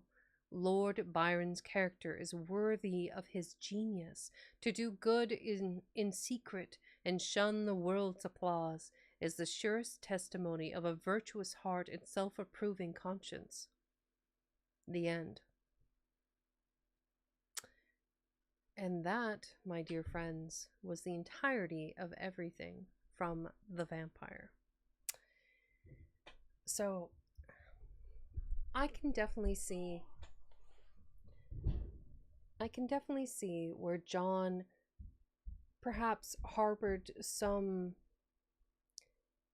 greater love of the man that was Lord Gordon Byron. I can see where the seed of the tale of A Fragment from Lord Byron was the origin of The Vampyre, a tale. There is also, hi Almontes, welcome in. It's not difficult to make those observations, to see those very obvious clues as to the origin of the story. I don't know.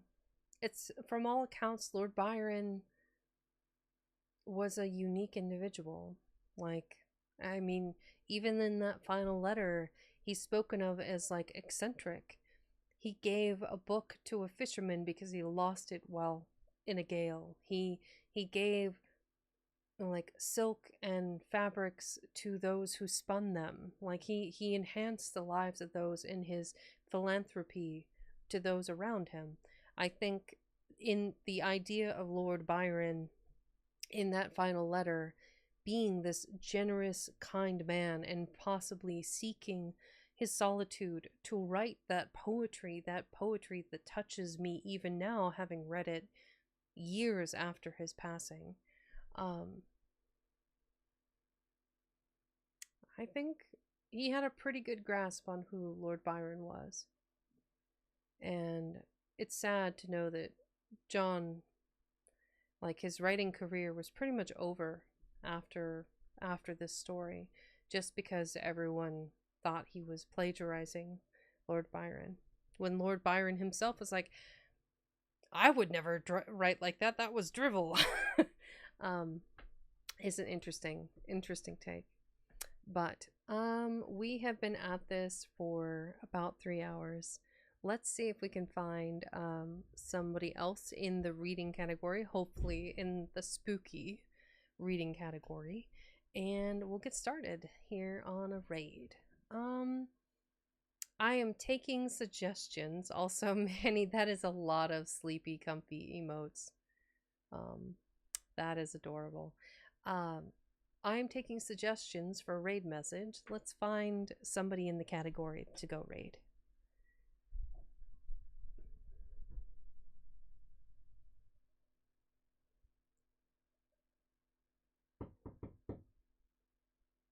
That's fair. Okay, let me go ahead and find somebody to raid. Bear with me a second. Same category. Who's got something spooky and or scary? Bad fanfic. That's in Portuguese.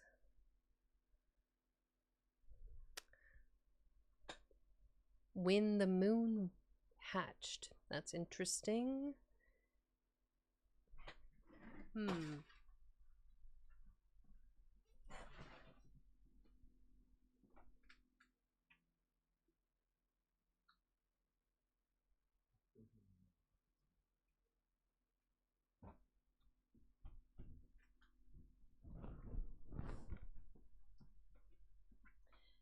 Interesting. Apparently there was an incident. I don't know the cause of which, but I think my original order just got destroyed. So I'm gonna have to go over there and get another one. Oh well. Pets be petting, I guess. Let's see, we have this one person is reading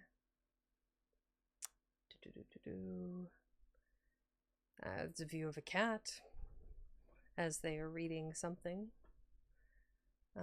That's in German.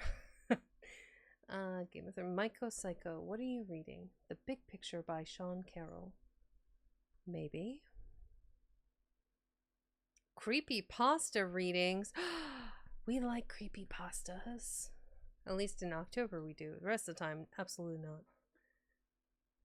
I think that would be fun, and I really like their model. They've got a kind of a deer humanoid vibe. What have we got here? So they go by Raven. Obsidian Reads. More of an ASMR vibe. Vampire Raid, or I suppose. Yep. Thank you for the reading. Aw, you guys, thank you. Let's go raid Raven or Obsidian Reads. Say hello. Okay, and for the message, you're very welcome, Duskane. You're welcome, you guys. I'll be back at it on Friday with the picture of Dorian Gray. So, let's go. I like the Vampire Raid with all of the flamings.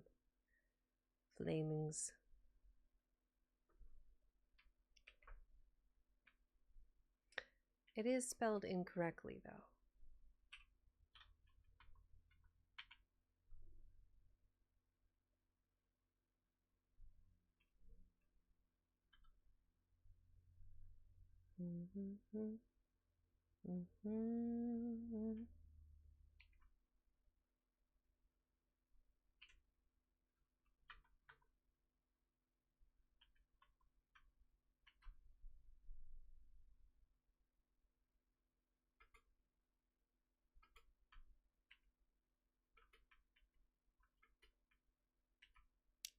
Okay. They're gonna be so confused, I think. Copy. There we go. Vampire with a Y. There we go. All right, let's go, everybody. Thank you for having taken the time to listen to me today. I hope you enjoyed the stories, both